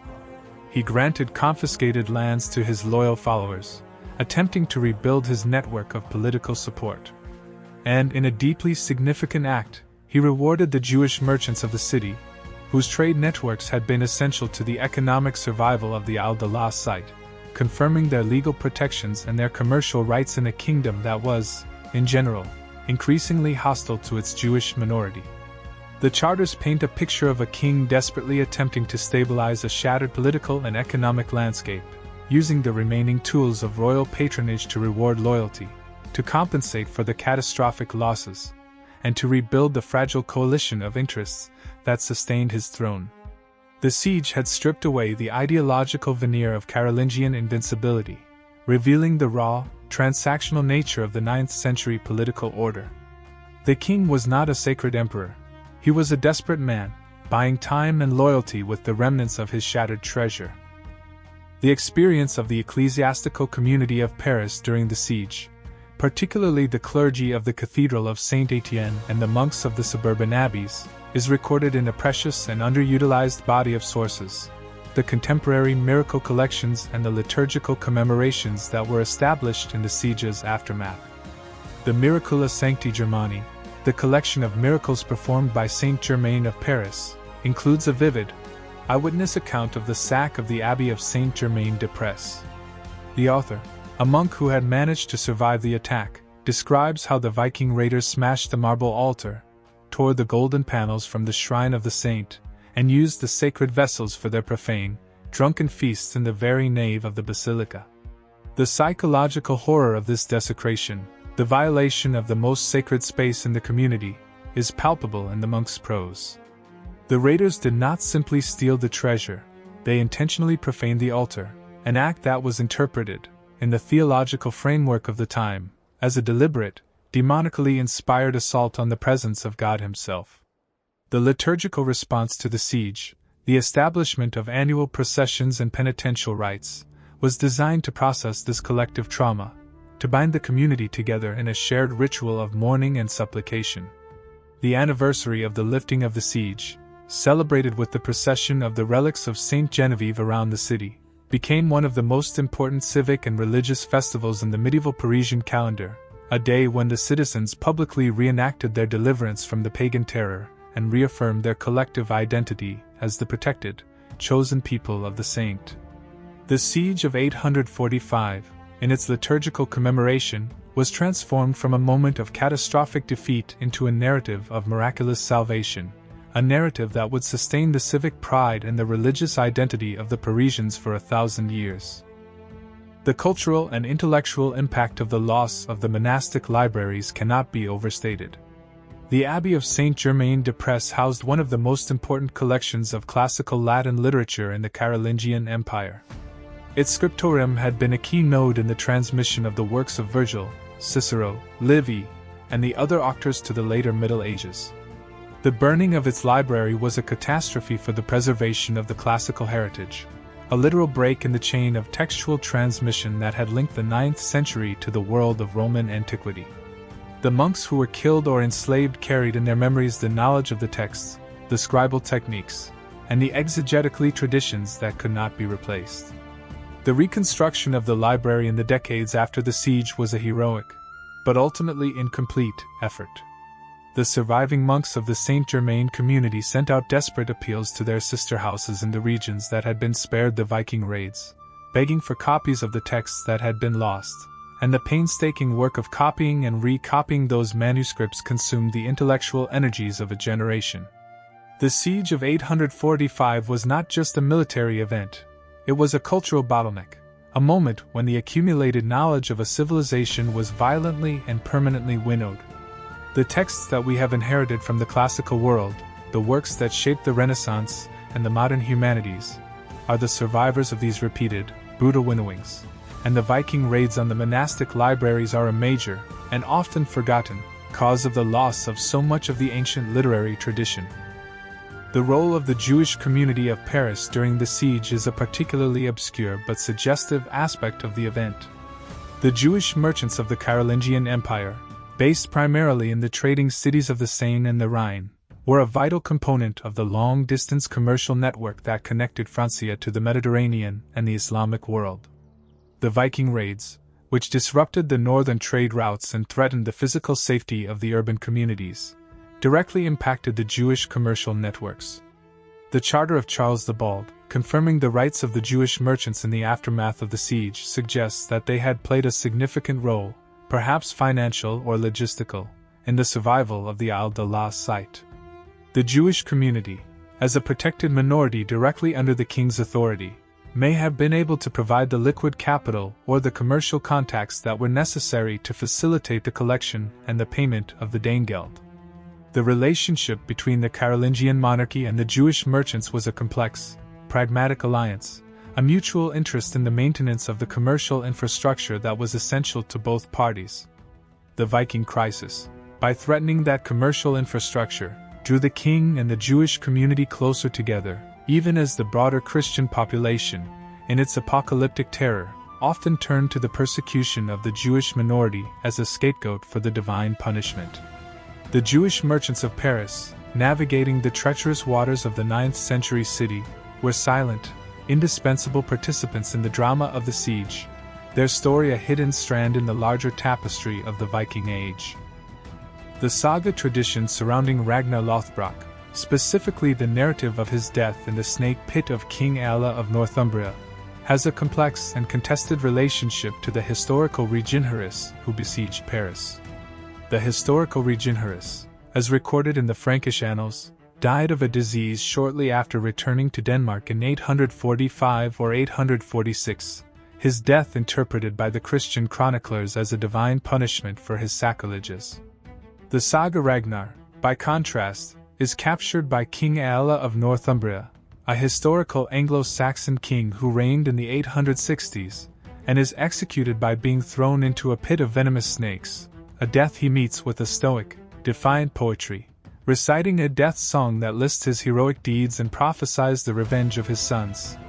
The chronological gap between the Frankish account of Reginherus's death in 845 and the English setting of the saga death in the 860s, along with the incompatibility of the two modes of death, has led most historians to conclude that the saga figure of Ragnar Lothbrok is a composite legend, a literary creation that has merged the exploits of several distinct historical Viking leaders.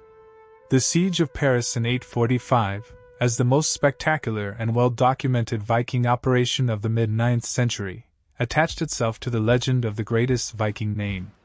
The historical Reginherus, who died obscurely of a fever, was not a suitable figure for the heroic poetry of the sagas. The saga authors needed a death of commensurate grandeur, a death that would justify the apocalyptic revenge of the great heathen army. The snake pit of Alla, a historical king who was indeed overthrown by a Viking invasion in the 860s, provided the perfect narrative mechanism. The fusion of the historical Reginherus of the Paris siege with the legendary Ragnar who died in the snake pit was a work of literary genius, a compression of the entire history of the 9th century Viking assault on Christendom into the story of a single, tragic, heroic dynasty. The Siege of Paris, in this reading, is the foundational event of the Ragnar legend, the historical core around which the later myths of dragons slaying, snake pits, and divine vengeance would crystallize. The military innovations that the Franks developed in the decades following 845, most notably the system of fortified bridges, were directly tested and proven in the Second Great Viking Siege of Paris in 885–886. This later siege, a massive operation involving a fleet of over 700 ships and an army of tens of thousands of Norsemen, was a full-scale attempt to conquer the city and the Seine basin. But the Franks, learning the harsh lessons of 845, had constructed the fortified bridge at Pont de l'Arche, which blocked the Viking fleet's advance for months. When the raiders finally reached Paris, they found a city that had been transformed. The old Roman walls of the Isle de la Cite had been massively reinforced with stone, and the two bridges, the Grand Pont and the Petit Pont, were now protected by formidable stone towers that were garrisoned by a permanent, professional military force under the command of Count Odo of Paris, the son of Robert the Strong. The siege of 885–886 was a brutal, protracted affair lasting nearly a year, but the new Frankish defensive system held. The Vikings could not break through the fortified bridges, and their assault on the city walls was repelled with heavy losses. The successful defense of Paris in 885–886, a direct consequence of the reforms initiated by Charles the Bald in response to the trauma of 845, was a turning point in the Frankish-Viking conflict. It demonstrated that the Norsemen could be stopped, and it elevated the prestige of the local defenders, the Robertian dynasty of Count Odo, at the expense of the Carolingian king, Charles the Fat, whose relief army arrived late and negotiated a shameful withdrawal. The Robertian family, the heroes of the Second Siege, would, within a century, replace the Carolingians on the throne of France. The two Viking sieges of Paris, separated by 40 years, bookend the decline of the Carolingian dynasty and the rise of the Capetian order, a political transformation that was directly catalyzed by the Viking crisis. The economic reconstruction of the Seine Valley after the devastation of the 840s and 850s was a slow, multi-generational process that fundamentally altered the patterns of settlement and land ownership. The monastic estates, which had been the primary economic units of the region, had been devastated by the raids, their manors burned, their peasant populations decimated, and their administrative records destroyed. The abbots and the bishops, desperate to restore their economic base, were forced to offer attractive terms to attract new settlers to their abandoned lands. The surviving charters from the region show a proliferation of precarial grants, land leases, and new, more flexible forms of tenancy that were designed to attract peasant labor back to the fields. This process contributed to the gradual breakdown of the old Carolingian manorial system and the emergence of the more diverse, negotiated tenurial relationships of the feudal period. The great landowners, in order to finance the reconstruction of their churches and the construction of the new fortifications, were forced to grant increased autonomy and reduce rents to their tenants, a process that, in the long run, improved the economic condition of the Frankish peasantry. The Viking devastation, paradoxically, acted as a solvent of the rigid, exploitative social structures of the early Carolingian period, creating the conditions for a more dynamic and, in some ways, less oppressive rural economy in the centuries that followed. The burning of the Seine Valley was, in the brutal logic of history, a necessary precondition for the agricultural and demographic recovery of the Central Middle Ages.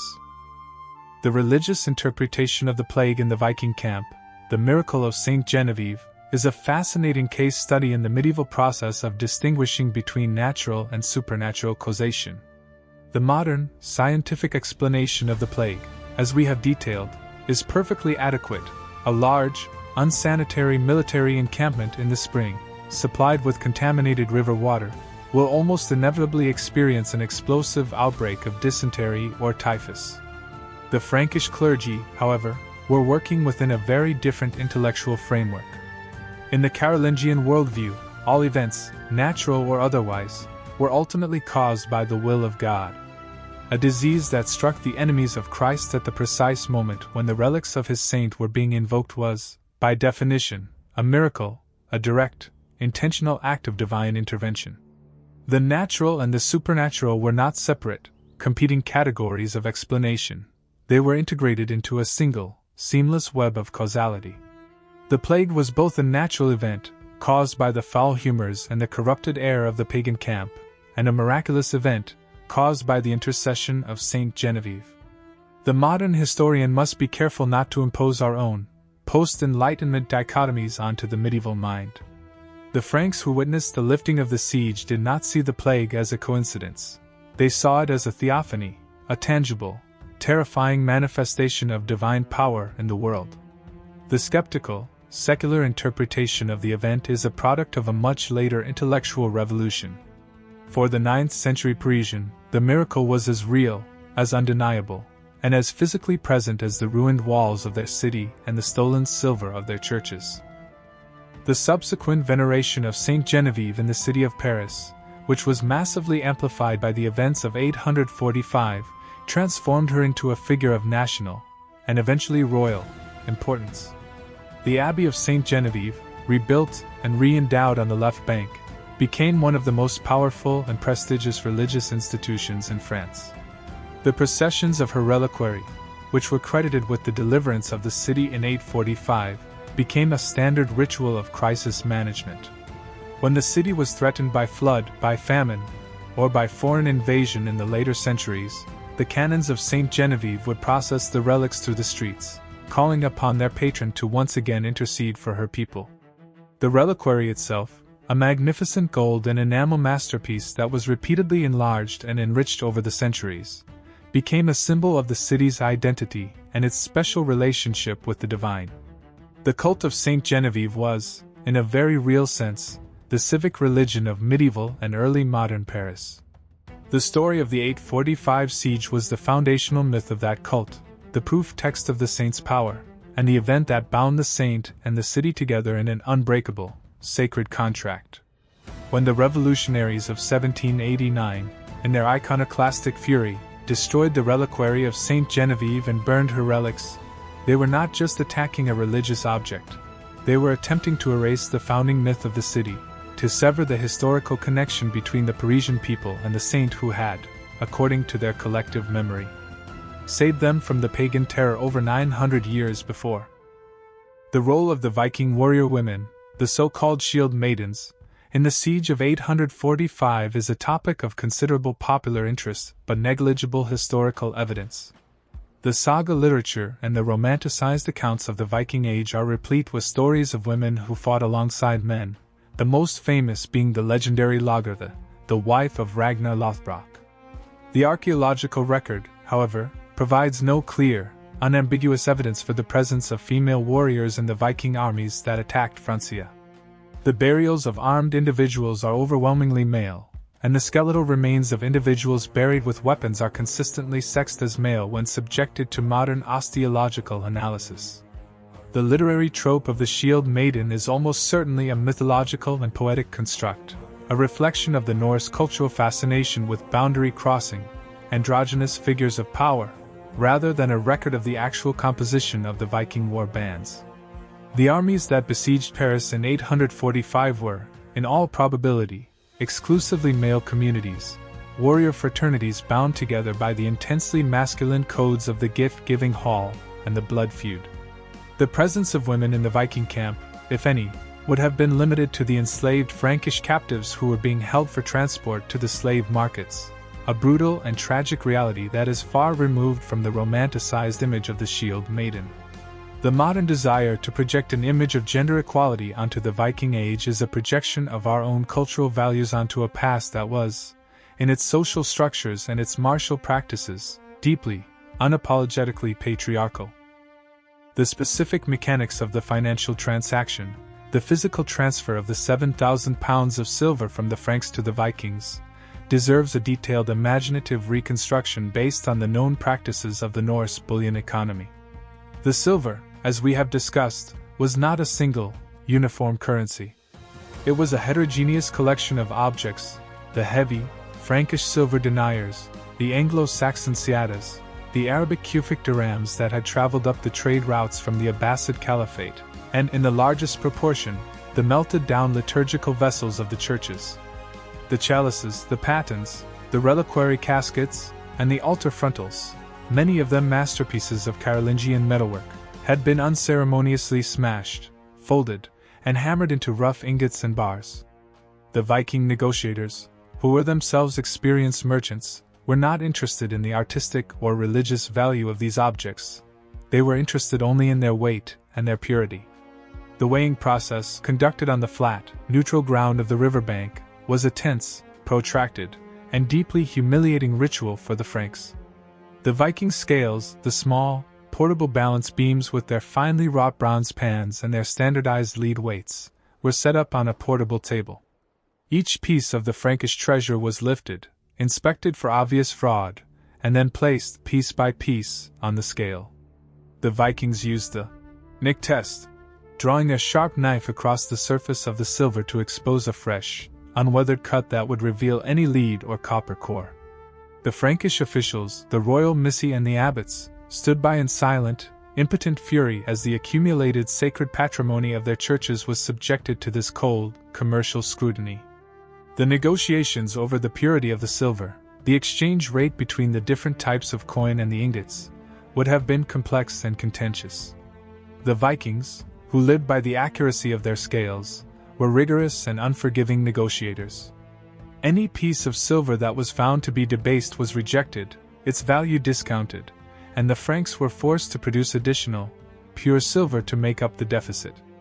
The final, agreed-upon weight of 7,000 pounds was the result of this brutal, commercial negotiation, a ritual humiliation that symbolized, with stark, physical clarity, the new balance of power in the relationship between the Christian Empire and the pagan North. The subsequent use of the 7,000 pounds of silver in the Norse economy is a subject of archaeological and numismatic investigation. The hoards of Viking silver found across Scandinavia, in Denmark, Norway, and Sweden, contain a significant component of Frankish coinage and metalwork from the mid-9th century, a direct material record of the Danegeld payments. The Gilling West hoard in North Yorkshire, the Cordale hoard in Lancashire, and the massive Spillings hoard on the island of Gotland, which contained over 14,000 silver coins and ingots, all contain Frankish material that can be dated to the period of the Great Tributes. The analysis of these hoards has revealed the complex recycling processes of the Norse bullion economy. The silver from the Frankish churches was melted down and recast into the standardized, ingot-like hack silver bars and the beautifully worked arm rings, the bauger, that were the primary form of wearable wealth in the Norse world. The arm ring, worn on the forearm and given by a chieftain to his loyal warriors, was both a form of currency, which could be cut up and weighed out for smaller transactions, and a potent symbol of the social bond between the giver and the receiver. The 7,000 pounds of silver from Paris, once it had been distributed among Reginherus's warriors and transported back to their homelands, was rapidly dispersed through this economy of gift-giving and trade. It financed the construction of new longships, the recruitment of larger war bands, and the expansion of the Norse commercial network. The silver that Charles the Bald paid to save his city was, within a few years, being used to fund the very raids that would ultimately colonize the region of France that still bears the Norsemen's name, Normandy. The Danegeld was not a terminal expenditure, it was a capital injection into a dynamic, expanding, and predatory economic system. The personal fate of the enslaved captives who were taken from the suburbs of Paris in 845 is, with very few exceptions, lost to the historical record. They were the anonymous, voiceless victims of the raid, their individual identities and life stories erased in the moment of their capture. The saga literature does, however, provide a fictionalized but historically grounded representation of the experience of these Frankish slaves in the Norse world. The Icelandic sagas are populated with characters who are thralls, slaves of Gaelic, Anglo-Saxon, or Frankish origin, who have been integrated, often violently and unhappily, into the Norse household. The story of Melkorka, the Irish princess enslaved by a Norse chieftain, which we have recounted in our narrative of Viking Dublin, is a classic example of this saga trope. The Frankish slaves who were captured at Paris in 845, the nuns and the merchants' wives, would have endured a similar journey, a terrifying, disorienting sea voyage in the dark hold of a longship, followed by a humiliating public sale in a foreign marketplace, and a lifetime of hard, unpaid labor on an isolated farmstead in Jutland, in the Orkney Islands, or in the newly colonized volcanic wilderness of Iceland. Their children, born in slavery, would grow up speaking the Norse language, worshipping the Norse gods, and knowing nothing of their Frankish heritage. The genetic legacy of these enslaved Franks, their mitochondrial DNA, is, as we have discussed in the Irish context, traceable in the modern populations of the North Atlantic islands. The Danegeld of 845, the 7,000 pounds of silver, is a well-known historical fact. The human cost of the siege, the hundreds or thousands of Franks who were torn from their homes and sold into a lifetime of brutal servitude, is a less visible but far more important component of the historical reality of the Viking Age. The diplomatic repercussions of the 845 siege extended beyond the immediate Frankish-Danish axis and influenced the relationships between the various Carolingian sub-kingdoms. The brothers of Charles the Bald, Lothari, the Emperor of the Middle Kingdom, and Louis the German, the King of East Francia, were acutely aware of the events on the Seine. The political calculus of the ongoing fraternal civil war was directly affected by the Viking crisis. Lothair and Louis, both of whom had their own coastal territories that were vulnerable to the Norse raiders, could not openly rejoice at the humiliation of their brother Charles, but the weakening of Charles's position relative to their own was an undeniable political benefit. The Frankish annals record that, in the aftermath of the siege, envoys were exchanged between the three courts, and that the payment of the Danegeld was a subject of intense, and highly critical, discussion. The broader political message of the siege was clear to all the grandsons of Charlemagne. The imperial system of defense, the myth of a united, God-protected Christendom, was a hollow lie. Each kingdom was, in the final analysis, on its own, and the resources of the state would be consumed not by the common defense against the pagan but by the endless, fratricidal struggle for dynastic supremacy. The Viking crisis, by exposing the military impotence of the individual Carolingian kingdoms, contributed to the intensification of the civil wars, as each brother sought to improve his relative position before the next, inevitable pagan assault. The Vikings were not simply an external enemy, they were a strategic variable that the Frankish kings attempted, with varying degrees of success, to manipulate against their own brothers, hiring Viking mercenaries to raid the territories of their rivals and, in some cases, even forming temporary alliances with the Norse chieftains against their own kin. The long-term impact of the Danegeld precedent on the English kingdom, which would become the primary target of the Viking extortion in the 10th and 11th centuries, is a direct, transmarine legacy of the Siege of Paris. The Anglo-Saxon kings, who were in close diplomatic contact with the Frankish court, were well aware of the events of 845 and the subsequent payments. The English Danegeld, the Gaffel, which began to be paid in the late 10th century under King Athelred the Unready, was a direct imitation, on an even more massive scale, of the Frankish tribute system. The Anglo-Saxon chronicler, recording the payment of 10,000 pounds of silver to the Viking army of Olaf Tryggvason in 991, was writing in a tradition that had been established by the Frankish annalists a century and a half earlier. The Danegeld in England, like the Danegeld in Francia, was a self-defeating policy that enriched the raiders, impoverished the kingdom, and eventually led to the conquest of the entire country by the Danish king Knut the Great in 1016. The historical chain of causation is long and undeniable. The Siege of Paris in 845, the first great Danegeld payment, established the strategic logic that would, over the course of 2 centuries, funnel an immense proportion of the movable wealth of Western Christendom into the hands of the Norse warlords, financing the military infrastructure that would ultimately subjugate a significant portion of Europe. The 7,000 pounds of silver were the first, fateful installment of a vast, involuntary investment that the Christian kingdoms made in their own eventual, temporary subjugation. The psychological and cultural figure of the Viking in the Frankish and, later, the French national consciousness is a direct, if distorted, product of the trauma of the 9th century sieges. The word Norman itself, which originally meant Northman, became a synonym for a terrifying, destructive, and alien force. The chronicles, the liturgical prayers, and the vernacular epics of the later Middle Ages created a composite image of the Viking as a monstrous, almost subhuman pagan giant, a figure of pure, destructive evil. This image was, of course, a caricature, a propaganda tool that was used to justify the military expansion of the Frankish state and, later, the Norman conquests. The historical reality of the Viking Age, the complex culture of the Norse, their art, their law, their seamanship, and their ultimate, rapid assimilation into the Christian European order, was erased by this enduring stereotype. It is only in the modern period, with the rise of critical historiography and the excavation of the material culture of the Norse world, that the more nuanced, ambivalent, and ultimately human face of the Viking has begun to emerge from behind the monstrous mask of the Frankish chroniclers.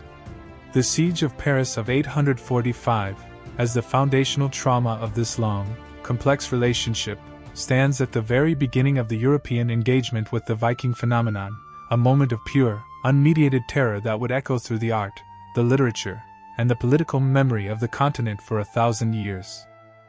The network of rivers that the Vikings used to penetrate the Frankish heartland, of which the Seine was the most strategically vital, constituted a natural transportation infrastructure that was more efficient and more important to the 9th century economy than the decaying Roman roads. The Seine, rising on the Langres Plateau in Burgundy and winding its way for over 780 kilometers through the most productive agricultural land in the kingdom, was the main commercial artery of the Paris basin. The river carried the wine of the Auxerrois, the grain of the Beauce, the wool of the Isle de France, and the manufactured goods of the Parisian workshops. The Abbey of Saint Denis, the royal necropolis, derived a significant portion of its immense wealth from the tolls it levied on the river traffic. The Vikings, by blockading the Seine at Paris, were not just besieging a city, they were severing the economic spinal cord of the entire West Frankish kingdom. The disruption of the river trade had immediate and catastrophic consequences for the interior regions, causing the prices of grain and other essential commodities to spike and creating the conditions for the famine that often accompanied the Viking raids. The Franks, who depended on the rivers for their daily bread, were strategically vulnerable to any enemy who could control the waterways. The Viking longships, with their shallow draft and their ability to navigate upstream, were the instrument that transformed this latent vulnerability into a catastrophic strategic reality. The Siege of Paris was, in its economic essence, a blockade, a systematic strangulation of the flow of goods and food that sustained the kingdom, and its success demonstrated, with terrifying clarity, the absolute dependence of the Carolingian economy on the river systems that the Vikings had so effectively mastered. The role of the Frankish fortifications, the castella and the civitates of the Seine Valley, in the defense against the Vikings is a topic that has been extensively debated by military historians. The traditional view, advanced by the chroniclers of the period, is that the Frankish fortifications were inadequate, poorly maintained, and ineffectively garrisoned, and that the Vikings were able to bypass or overwhelm them with relative ease. This view is largely correct for the first generation of raids, including the 845 siege. The Roman walls of the Isle de la Cite, although they had been partially repaired, were not designed to withstand a determined siege by a large, well-organized army. The suburban abbeys, as we have seen, were entirely undefended. However, the construction of the fortified bridges, as mandated by the Edict of Peasters, represented a fundamental strategic shift. The bridges were not simply passive fortifications. They were offensive defensive installations that denied the Vikings the freedom of the rivers. A longship that could not pass the fortified bridge was a longship that was trapped, its crew vulnerable to being hunted down by the Frankish heavy cavalry that was now able to operate without the risk of a sudden amphibious flanking attack. The success of this strategy was demonstrated at the Second Siege of Paris in 885-886, where the fortified bridges held, the Viking assault was repelled, and the city was saved. The history of the Frankish defense against the Vikings is, therefore, a history of a learning curve, a slow, painful, and expensive process of adaptation that, by the end of the 9th century, had produced a system of defense in depth that was capable of containing the Norse threat, at least in the core regions of the kingdom. The siege of 845 was the low point of that learning curve, the moment of maximum vulnerability before the Franks began to develop the countermeasures that would eventually neutralize the Viking amphibious advantage. The symbolic and ritualistic dimensions of the Viking assault on the churches, the intentional desecration of the altars, have been the subject of much scholarly analysis. The Norse raiders were not just pragmatic looters who took the gold because it was valuable. The act of smashing an altar, of slaughtering a monk in his choir, and of using a sacred book as fuel for the campfire was a deliberate, symbolic violation of the Christian's sacred space. This ritualized violence was a form of psychological warfare, a declaration that the Christian god was powerless to defend his own sanctuaries and that the Norse gods, the warrior deities Thor and Odin, were the true masters of the battlefield. The pagan Norsemen were, in a sense, engaging in a form of competitive religious demonstration, a violent proof of the superior power of their own cosmology. The Christian Franks, as we have discussed, interpreted this desecration within their own theological framework as a divine punishment, a chastisement sent by their own god, a response that inadvertently validated the Norse claim of Christian weakness. The religious conflict of the Viking Age was not simply a clash of cultures, it was a clash of theologies, a violent, performative debate about the nature of divine power and the fate of the human soul, a debate that was conducted not with words and arguments but with swords, axes, and the burning torches of the pagan war band. The specific geography of the Seine's estuary, the Pays de Cox and the region of the future Normandy, played a crucial role in the Viking strategic calculus. The Seine enters the English Channel through a wide, funnel-shaped estuary characterized by shifting sandbanks, treacherous tidal currents, and a series of natural harbors and sheltered anchorages. The north bank of the estuary, the chalk cliffs of the Pays de Cox, offered little shelter for a fleet of longships. The south bank, by contrast, the flat, marshy coastline of the Bessin and the Cotentin Peninsula, provided numerous deep water havens, the rivers and the tidal inlets where a large fleet could be concealed and from which a raid could be launched with minimal warning. The region that would become Normandy was, from the earliest days of the Viking raids, recognized by the Norsemen as an ideal base of operations. It was located within easy sailing distance of the south coast of England, the Seine estuary, and the Paris basin, but it was itself a relatively poor, marginal region of the Frankish kingdom, sparsely populated and politically fragmented, which meant that the local resistance was weak and the royal army was slow to respond. The history of the Viking settlement of Normandy, which was formalized by the Treaty of St. Clair-sur-Epte in 911, is the ultimate, and arguably the most successful, outcome of the strategic logic that Reginherus had demonstrated in 845. The Norsemen who settled in the Seine estuary, the Northmen who gave their name to the region, transformed their temporary raiding camps into permanent agricultural settlements, and their pagan chieftains became Christian dukes who were, in theory, the loyal vassals of the Frankish king. The Duchy of Normandy, the most powerful and dynamic principality of the 11th century French kingdom, the state that would conquer England in 1066, was the direct, lineal descendant of the Viking Longfort camps of the 9th century, the political and cultural synthesis that emerged from the chaos and the violence that Reginherus had unleashed. The character of the Frankish royal army's command structure, the tension between the king and his great magnates, was a central factor in the catastrophic response to the 845 siege. Charles the Bald, unlike his grandfather Charlemagne, could not issue a simple command and expect his subordinate lords to obey. He was forced to negotiate, to persuade, and to cajole, and his military decisions were subject to the approval of a council of magnates, each of whom had his own agenda. The most powerful of these magnates, the counts of the Breton March and the Neustrian border, were primarily concerned with the defense of their own territories and the maintenance of their own private armies. They had no interest in sacrificing their precious heavy cavalry in a high-risk battle to save the king's capital, a city that was, in any case, located in the rival territory of the Duke of Francia. The political calculus of the Frankish high command was a zero-sum game. A victory for the king was a loss of relative power for the magnates. The system of mutual suspicion and political rivalry that characterized the late Carolingian state rendered an effective, unified military response to the Viking crisis almost impossible. The Vikings, who operated under the absolute, unquestioned authority of a single, victorious war leader, possessed a decisive organizational advantage that no amount of Frankish courage, had it been present, could have overcome. The siege of Paris was not simply a Viking victory, it was a Frankish political and institutional failure of the first magnitude. The role of the Scabini, the local magistrates and law-finders of the Carolingian judicial system, in the administration of the defense, and the tribute payment is an underexplored aspect of the siege. The Scabini of the Paris Pagus were the local notables, the landowners and the wealthy merchants, who were responsible for the day-to-day administration of the county.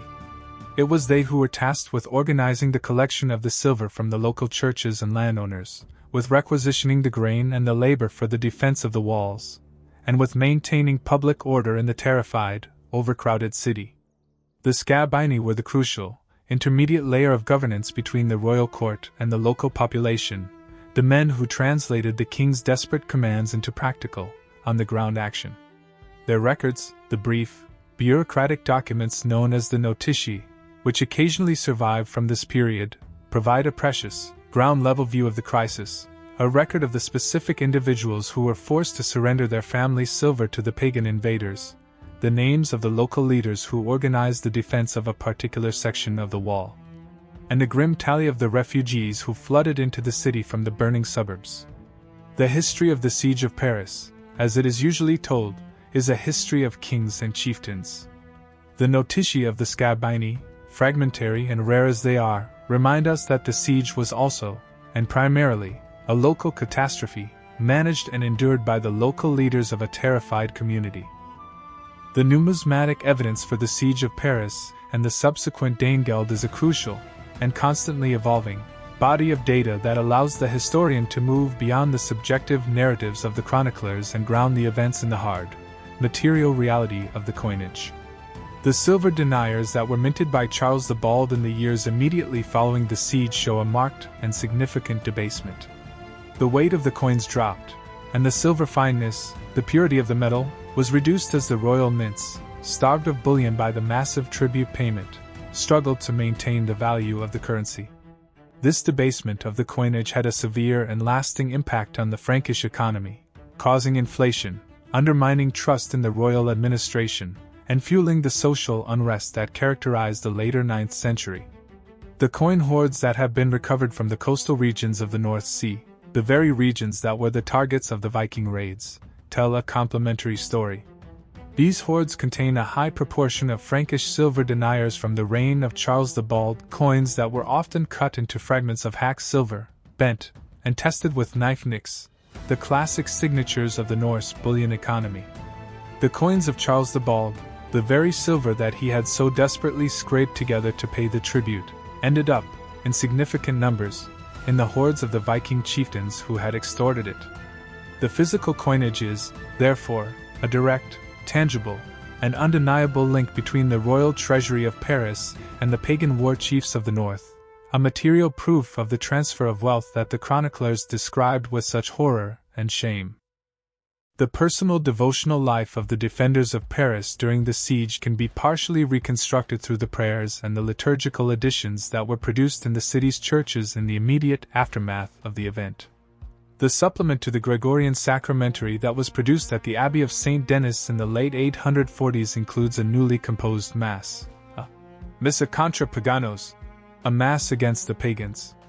The prayers of this Mass are a direct, emotional response to the trauma of the siege. They call upon God, in the most urgent and desperate language, to protect his people from the fury of the Northmen, to break the ships of the pagans, to confound their counsels, and to deliver the faithful from the hand of the sons of the devil. The liturgical response to the siege was not a dry, theological exercise. It was a visceral, terrified cry for help, a collective, ritualized expression of the fear and the desperation of a community that had looked into the abyss and seen its own annihilation. The Missa contra Paganos, chanted in the candlelit churches of the Seine Valley as the Longships were sighted on the horizon, is as close as the modern historian can come to hearing the authentic voice of the 9th century Frankish laity, the voice of a people who truly believed they were living in the end of days. The legal status of the Danegeld, the payment of tribute to a non-Christian power, was a matter of considerable theological and canonical debate within the Frankish Church. The bishops, who had been forced to surrender the treasure of their churches to the pagan raiders, were deeply concerned about the moral and legal legitimacy of this act. Had they, in paying the tribute, entered into a sinful compact with the enemies of Christ? Was the payment of the Danegeld a form of tacit recognition of the pagan right to rule? The canonical rulings that emerged from the councils of the late 9th century carefully distinguished between the payment of tribute as a necessary, temporary expedient to save the lives of the faithful, and the active collaboration with the pagans in their campaigns against other Christians. The first was a lamentable but permissible act of desperation. The second was a mortal sin and a betrayal of the Christian commonwealth. This legalistic distinction, while perhaps cold comfort to the slaughtered monks and the enslaved peasants, was an important step in the development of the medieval Christian theory of just war and the right of resistance, a body of thought that would later be used to justify the Crusades against the Muslim powers of the Levant. The theological trauma of the Danegeld, the uncomfortable recognition that the Christian God had permitted his own treasure to be taken by the infidel, was a productive trauma, a stimulus to a deeper and more sophisticated reflection on the relationship between divine power, political authority, and the suffering of the faithful. The role of the coastal and riverine defenses of the Frankish kingdom, the system of watchtowers and signal beacons that had been established by Charlemagne, has been a subject of much debate. The traditional view, that these defenses had been allowed to decay during the civil wars of the 830s and 840s, is largely correct. The logistical and financial requirements of maintaining a permanent, standing coastal defense force were simply beyond the capacity of the fragmented, fiscally depleted Carolingian state. However, recent archaeological work at sites along the Seine and the Channel coast has revealed evidence that some of these fortifications, particularly the key strategic ports, were still partially manned and that the local communities did attempt to organize a local response to the Viking threat. The problem was not that the Franks were unaware of the Viking approach. The problem was that the speed of the Viking longship was so much greater than the speed of the Frankish land-based communications. By the time the beacon fires had been lit and the local levies mustered, the Viking fleet had already passed, struck its target, and withdrawn. The defensive system, designed for a slower-moving, land-based enemy, was structurally incapable of responding to the amphibious, lightning-fast Viking raids. The 845 siege was the ultimate demonstration of this systemic failure. The Franks knew the Vikings were coming. They simply could not move their forces fast enough to intercept them before the city was besieged. The subsequent solution, the construction of the permanent, stationary barriers of the fortified bridges, was a recognition that the only way to stop a fleet of ships was not to chase it but to block the river it was trying to navigate. The winter of 845-846 in the Frankish kingdom was a winter of deep misery and anxious reconstruction. The refugees who had fled the burning suburbs of Paris remained camped in the overcrowded, disease-ridden conditions of the Isle de la Cite, dependent on the royal grain dole for their survival. The king, Charles the Bald, was forced to travel to the various regions of his kingdom, attempting to raise the funds to pay his army and to rebuild the shattered royal treasury. His position was increasingly desperate. The Aquitanian rebellion in the south, led by his nephew Pepin II, continued to drain his military resources. The great magnates, the very men whose support he needed to survive, were using the king's weakness to extort further privileges and grants of land. The Viking threat, far from being resolved by the payment of the Danegeld, was visibly intensifying. Smaller fleets of Norsemen were probing the defenses of the Loire, the Garonne, and the Rhone, sensing the weakness of the Frankish state and the immense, undefended wealth that lay behind its crumbling walls. The winter of 845-846 was, in a very real sense, the low ebb of the Carolingian monarchy, the moment when the collapse of the empire seemed not just possible but imminent. It is a testament to the resilience of the Frankish institutions, the church, and the local aristocratic networks, that the kingdom did not collapse entirely, but the memory of that winter of despair would haunt the court of Charles the Bald for the remainder of his reign.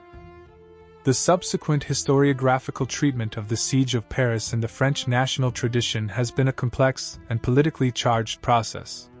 The siege, as the moment of greatest humiliation for the Carolingian dynasty, was not a subject that the later Capetian kings, who traced their legitimacy back to Charles the Bald, were eager to emphasize. The official royal histories of the Middle Ages tended to downplay the Viking raids, focusing instead on the glorious military achievements of the early Carolingians and the sanctity of the Capetian monarchs. It was in the popular, vernacular tradition, the chansons de geste and the local saints' lives, that the memory of the Viking terror was preserved, often in a heavily mythologized and distorted form. The modern French historical profession, beginning with the great historians of the 19th century such as Jules Michelet, rehabilitated the Viking period as a crucial, formative epoch in the development of the French nation, a baptism of fire that forged the resilience and the identity of the French people. The Siege of Paris in 845, in this modern narrative, is the dramatic prologue to the great national epic, the dark night of terror that preceded the dawn of the Capetian monarchy and the rise of the French state. The 7,000 pounds of silver are no longer a source of shame, they are the blood price that was paid for the birth of a nation. The specific cultural and artistic response to the Viking trauma within the Frankish world can be traced through the development of the so-called Franco-Saxon school of manuscript illumination. In the aftermath of the destruction of the monastic scriptoria of the Seine Valley, the surviving centers of book production, particularly the abbeys of Saint-Amand in Flanders and Saint-Bertin in Artois, developed a distinctive, heavily guarded artistic style that was a direct response to the chaos and the loss of the preceding decades.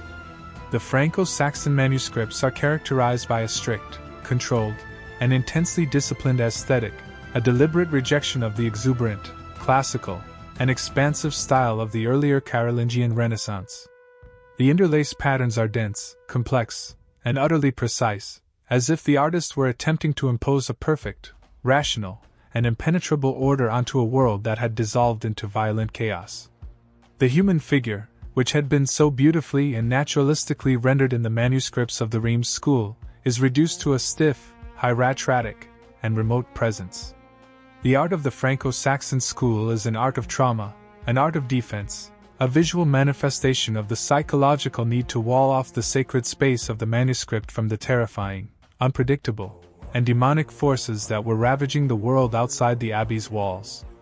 The Siege of Paris is not explicitly depicted in these manuscripts, but the psychological imprint of the Viking terror, the fear of the sudden, violent desecration of the holy, is inscribed in every rigid, controlled, and fiercely guarded line.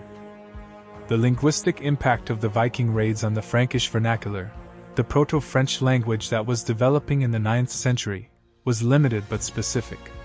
The Norse language contributed a number of loanwords to the French vocabulary, primarily in the semantic domains of seafaring and maritime technology, domains in which the Vikings were the undisputed masters. The French word for a ship's tiller, tillac, the word for a small boat, a squiff, and the word for a wave, vague, are all derived from Old Norse. The most significant linguistic legacy of the Vikings in France is, of course, the name of the region of Normandy itself, the land of the Northmen. The Norse settlement of the Lower Seine was dense enough, and lasted long enough, that the Scandinavian language left a permanent, though now largely erased, mark on the local dialect of Norman French. The place names of Normandy, with their characteristic Scandinavian suffixes, the Beuf from Bee, a booth, the Tot from Topt, a farm, and the Beck from Becker, a stream, are a permanent, map-based record of the Norse colonization, a linguistic grid laid over the landscape that identifies the specific farms and settlements that were taken over by the Viking settlers in the 10th century. The 7,000 pounds of silver that were paid at Paris in 845 were the first installment of a long, complex, and ultimately transformative linguistic and demographic exchange that would permanently alter the cultural geography of the Frankish kingdom. The role of the weather and the climate in the Viking siege is a factor that is often neglected in the military histories. The spring of 845 in the Paris basin was, according to the fragmentary references in the annals, an unusually wet and chilly season, with heavy rains swelling the Seine and causing the river to flood its banks. The flooded, muddy ground around the Isle de la site made the movement of the Frankish heavy cavalry even more difficult than usual, effectively pinning the relief army in its camp.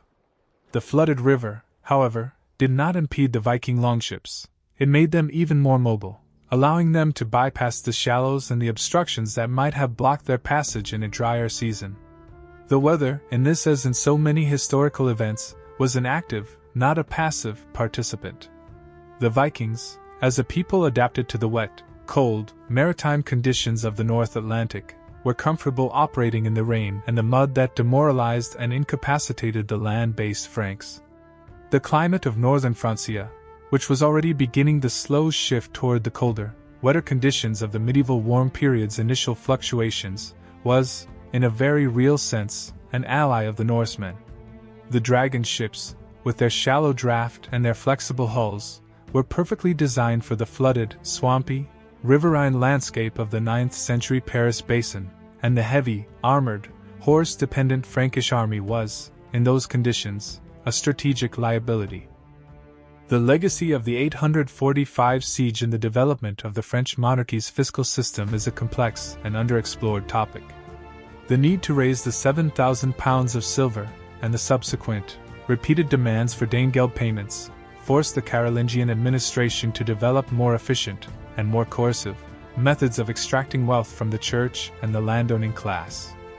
The collection, the special levy imposed on the ecclesiastical institutions, was a form of direct taxation that bypassed the traditional, voluntary system of the royal donum. The successful imposition of these levies, however economically damaging, demonstrated the latent power of the royal administration to reach into the treasuries of the great abbeys and demand a share of their accumulated wealth. This precedent, of a royal tax on ecclesiastical capital, was a powerful tool that the later, stronger French kings of the Capetian dynasty would exploit to the full. The Viking crisis, by creating a permanent emergency, normalized the practice of extraordinary taxation, desensitizing the political class to the intrusion of the royal fisc into the sacred spaces of the church. The Danegeld was the school in which the French monarchy learned to tax, and the lessons learned in that brutal, traumatic school would be essential to the later construction of the centralized, bureaucratic French state. The personal piety of Charles the Bald, a king who is often remembered primarily for his political failures and his military humiliations, was deeply and genuinely affected by the events of 845. Charles was a highly educated, deeply religious man, a patron of the theologians and the artists of the Carolingian Renaissance, who took his role as the anointed king of a Christian people with intense seriousness. The public humiliation of the siege, the payment of the tribute, and the liturgical trauma of the Missa contra Paganos were, for him, a profound, personal crisis of faith. His subsequent reign was marked by a deepening of his religious devotion, an increased patronage of the Church, and a conspicuous, almost obsessive, concern with the performance of the penitential rites and the solicitation of divine favor. The theological narrative of the Viking raids as a divine punishment for the sins of the kingdom was a narrative that Charles himself, in his personal and public pronouncements, fully endorsed. He was a king who believed, with all the conviction of his deeply troubled soul, that he was ruling a sinful, God-forsaken people, and that the penance and the reform that he was imposing were the only path to salvation. The siege of Paris was, for Charles the Bald, not just a political catastrophe. It was a spiritual abyss, and the remainder of his reign was a desperate, lifelong attempt to climb out of that abyss. The transmission of the historical memory of the 845 siege through the subsequent generations of Frankish and French chroniclers is a study in the politics of memory. The Annals of Saint Bertin, the primary near-contemporary source, were written by the cleric Prudentius, a man who was a partisan of Charles the Bald's brother, the Emperor Lothair, and who was hostile to the West Frankish king. Prudentius's account of the siege is carefully crafted to maximize the humiliation of Charles and to minimize the responsibility of the other Carolingian rulers. The later, 10th century chronicles, written under the patronage of the Capetian kings who had replaced the Carolingians, were even more dismissive of Charles the Bald's reign, painting him as a weak, incompetent ruler whose failures had brought the kingdom to the brink of ruin. The modern historical reconstruction of the siege, which attempts to balance the political biases of the chroniclers against the material evidence of the archaeology and the numismatics, must navigate this thicket of deliberate, politically motivated distortion. The true story of what happened on the Seine in the spring of 845 is not something that can simply be read in the sources.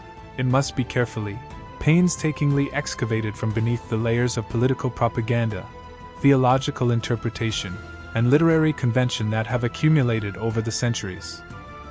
The comparative analysis of the Siege of Paris in 845 with other, contemporary Viking operations across Europe reveals the common strategic patterns that defined the Norse military system. The attack on Nantes in 843, the Siege of Bordeaux in 848, and the raids on the Loire and the Garonne all followed the same basic operational template: a swift, undetected approach via the river estuary, the establishment of a fortified base on an island or a riverbank, the systematic plunder of the surrounding countryside, and the withdrawal, often with a tribute payment, before the Frankish relief army could mobilize. The consistency of this pattern across different fleets, different chieftains, and different geographical regions indicates that the Viking raiders were not a collection of random, opportunistic pirates. They were the practitioners of a coherent, widely disseminated, and highly effective military doctrine, a doctrine that was based on the profound understanding of the strategic geography of the Frankish river systems and the systemic weaknesses of the Frankish military. The Siege of Paris in 845, as the largest and most politically significant operation of this first generation of raids, was the purest and most successful expression of this doctrine. Reginherus was not a lone genius. He was the supreme practitioner of a collective, culturally transmitted art of war. The relationship between the Viking raiders and the local populations of the Frankish countryside was more complex than the simple binary of pagan raiders and Christian victims might suggest.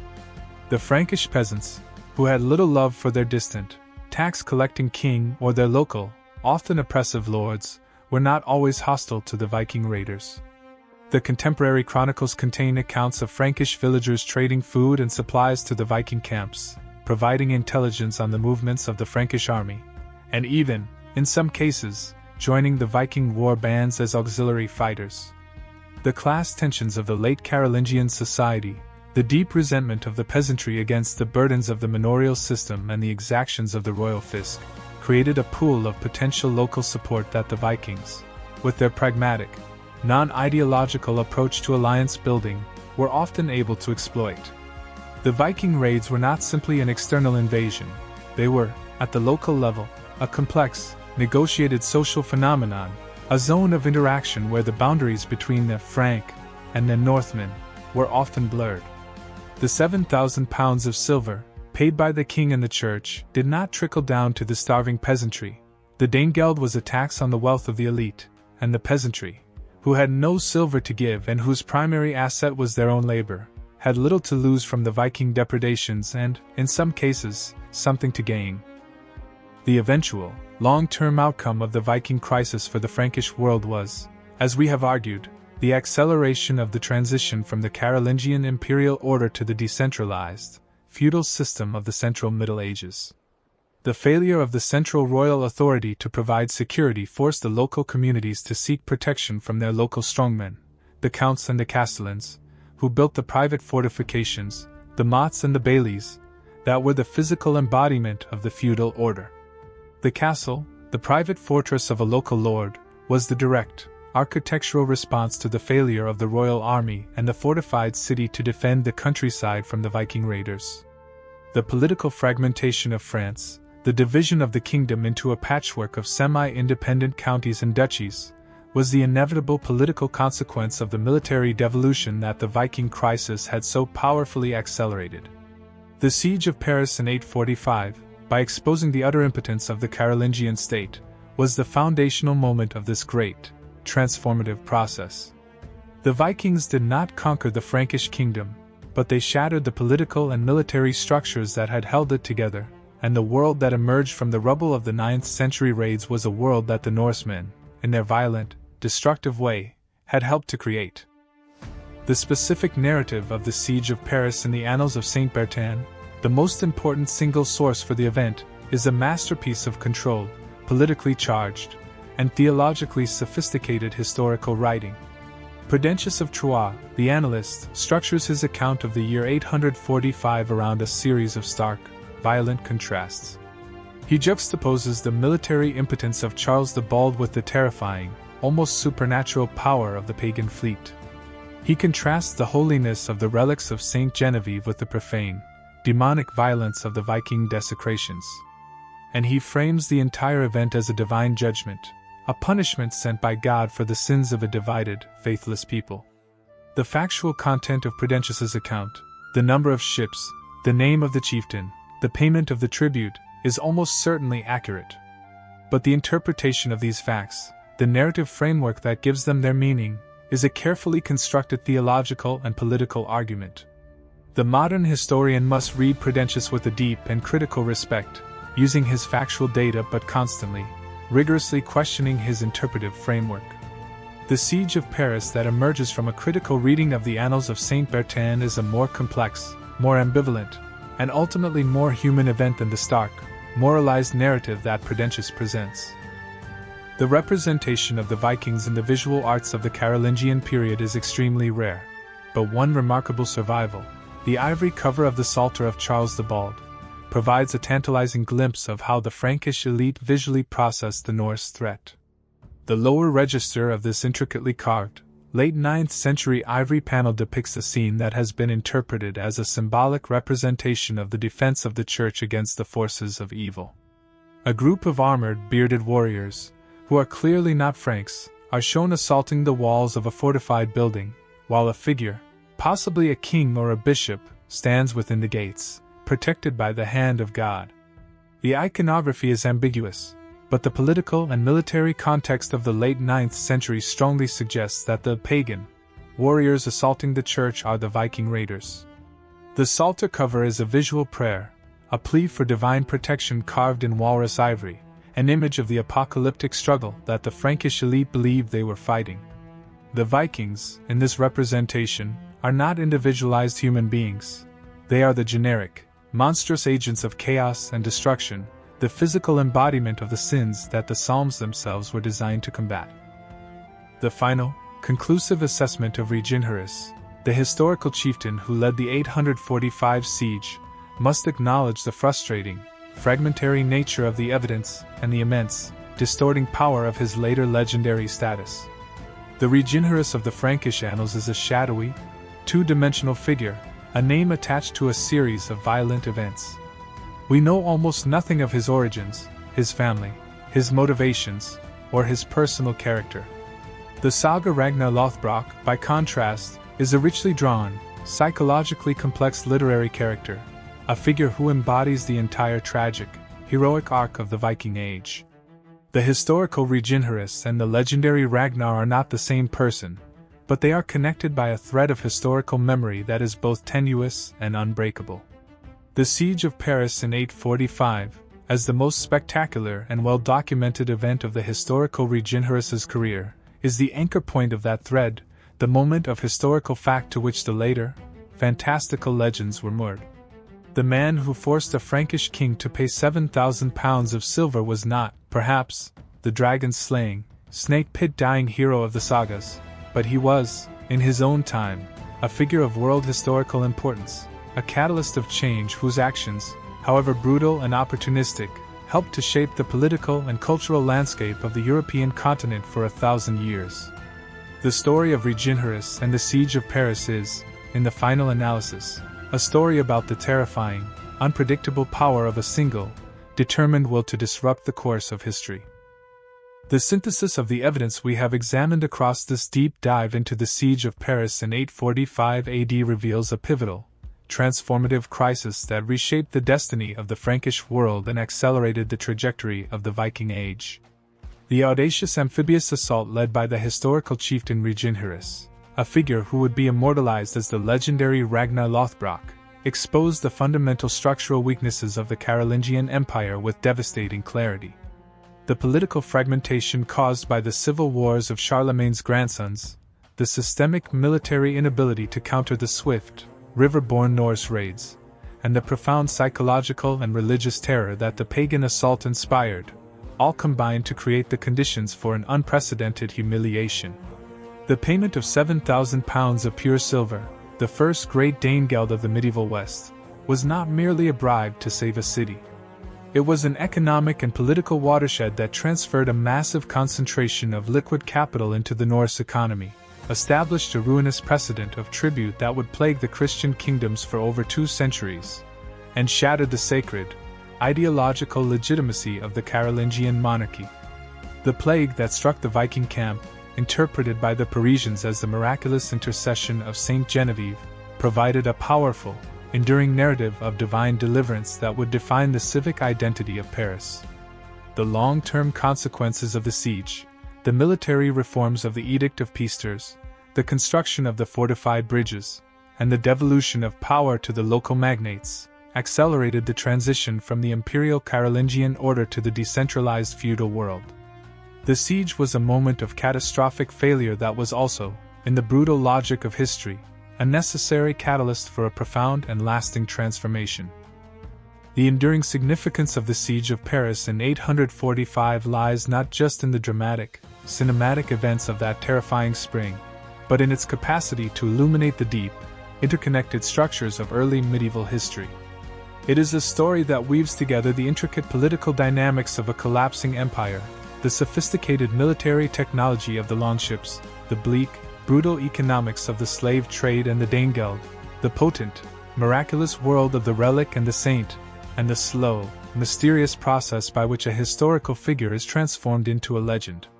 The modern city of Paris, the global metropolis that stands on the banks of the Seine, carries within its very fabric the physical and the cultural memory of that distant 9th century crisis, the walls of the audacious site, the processions of Saint Genevieve, and the enduring, cautionary tale of the £7,000 of silver.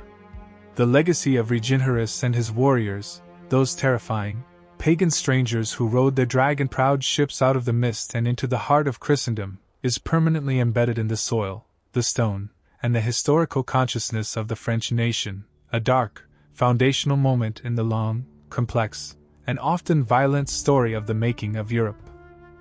Thank you for joining us on this immersive journey back to the spring of 845 AD, to the muddy banks of the Seine and the terrified, relic-choked streets of the audacious site. If this deep dive into the true story of Ragnar and the first great Danegeld has deepened your understanding of the Viking Age, please press the like button below. Subscribe to our channel and activate the notification bell to ensure you never miss a new exploration of the hidden stories and pivotal moments of our shared history. Leave a comment and share your thoughts. What do you believe was the single most decisive factor in the Frankish humiliation? Share this video with fellow history enthusiasts. Your support and engagement are the cornerstones of this community.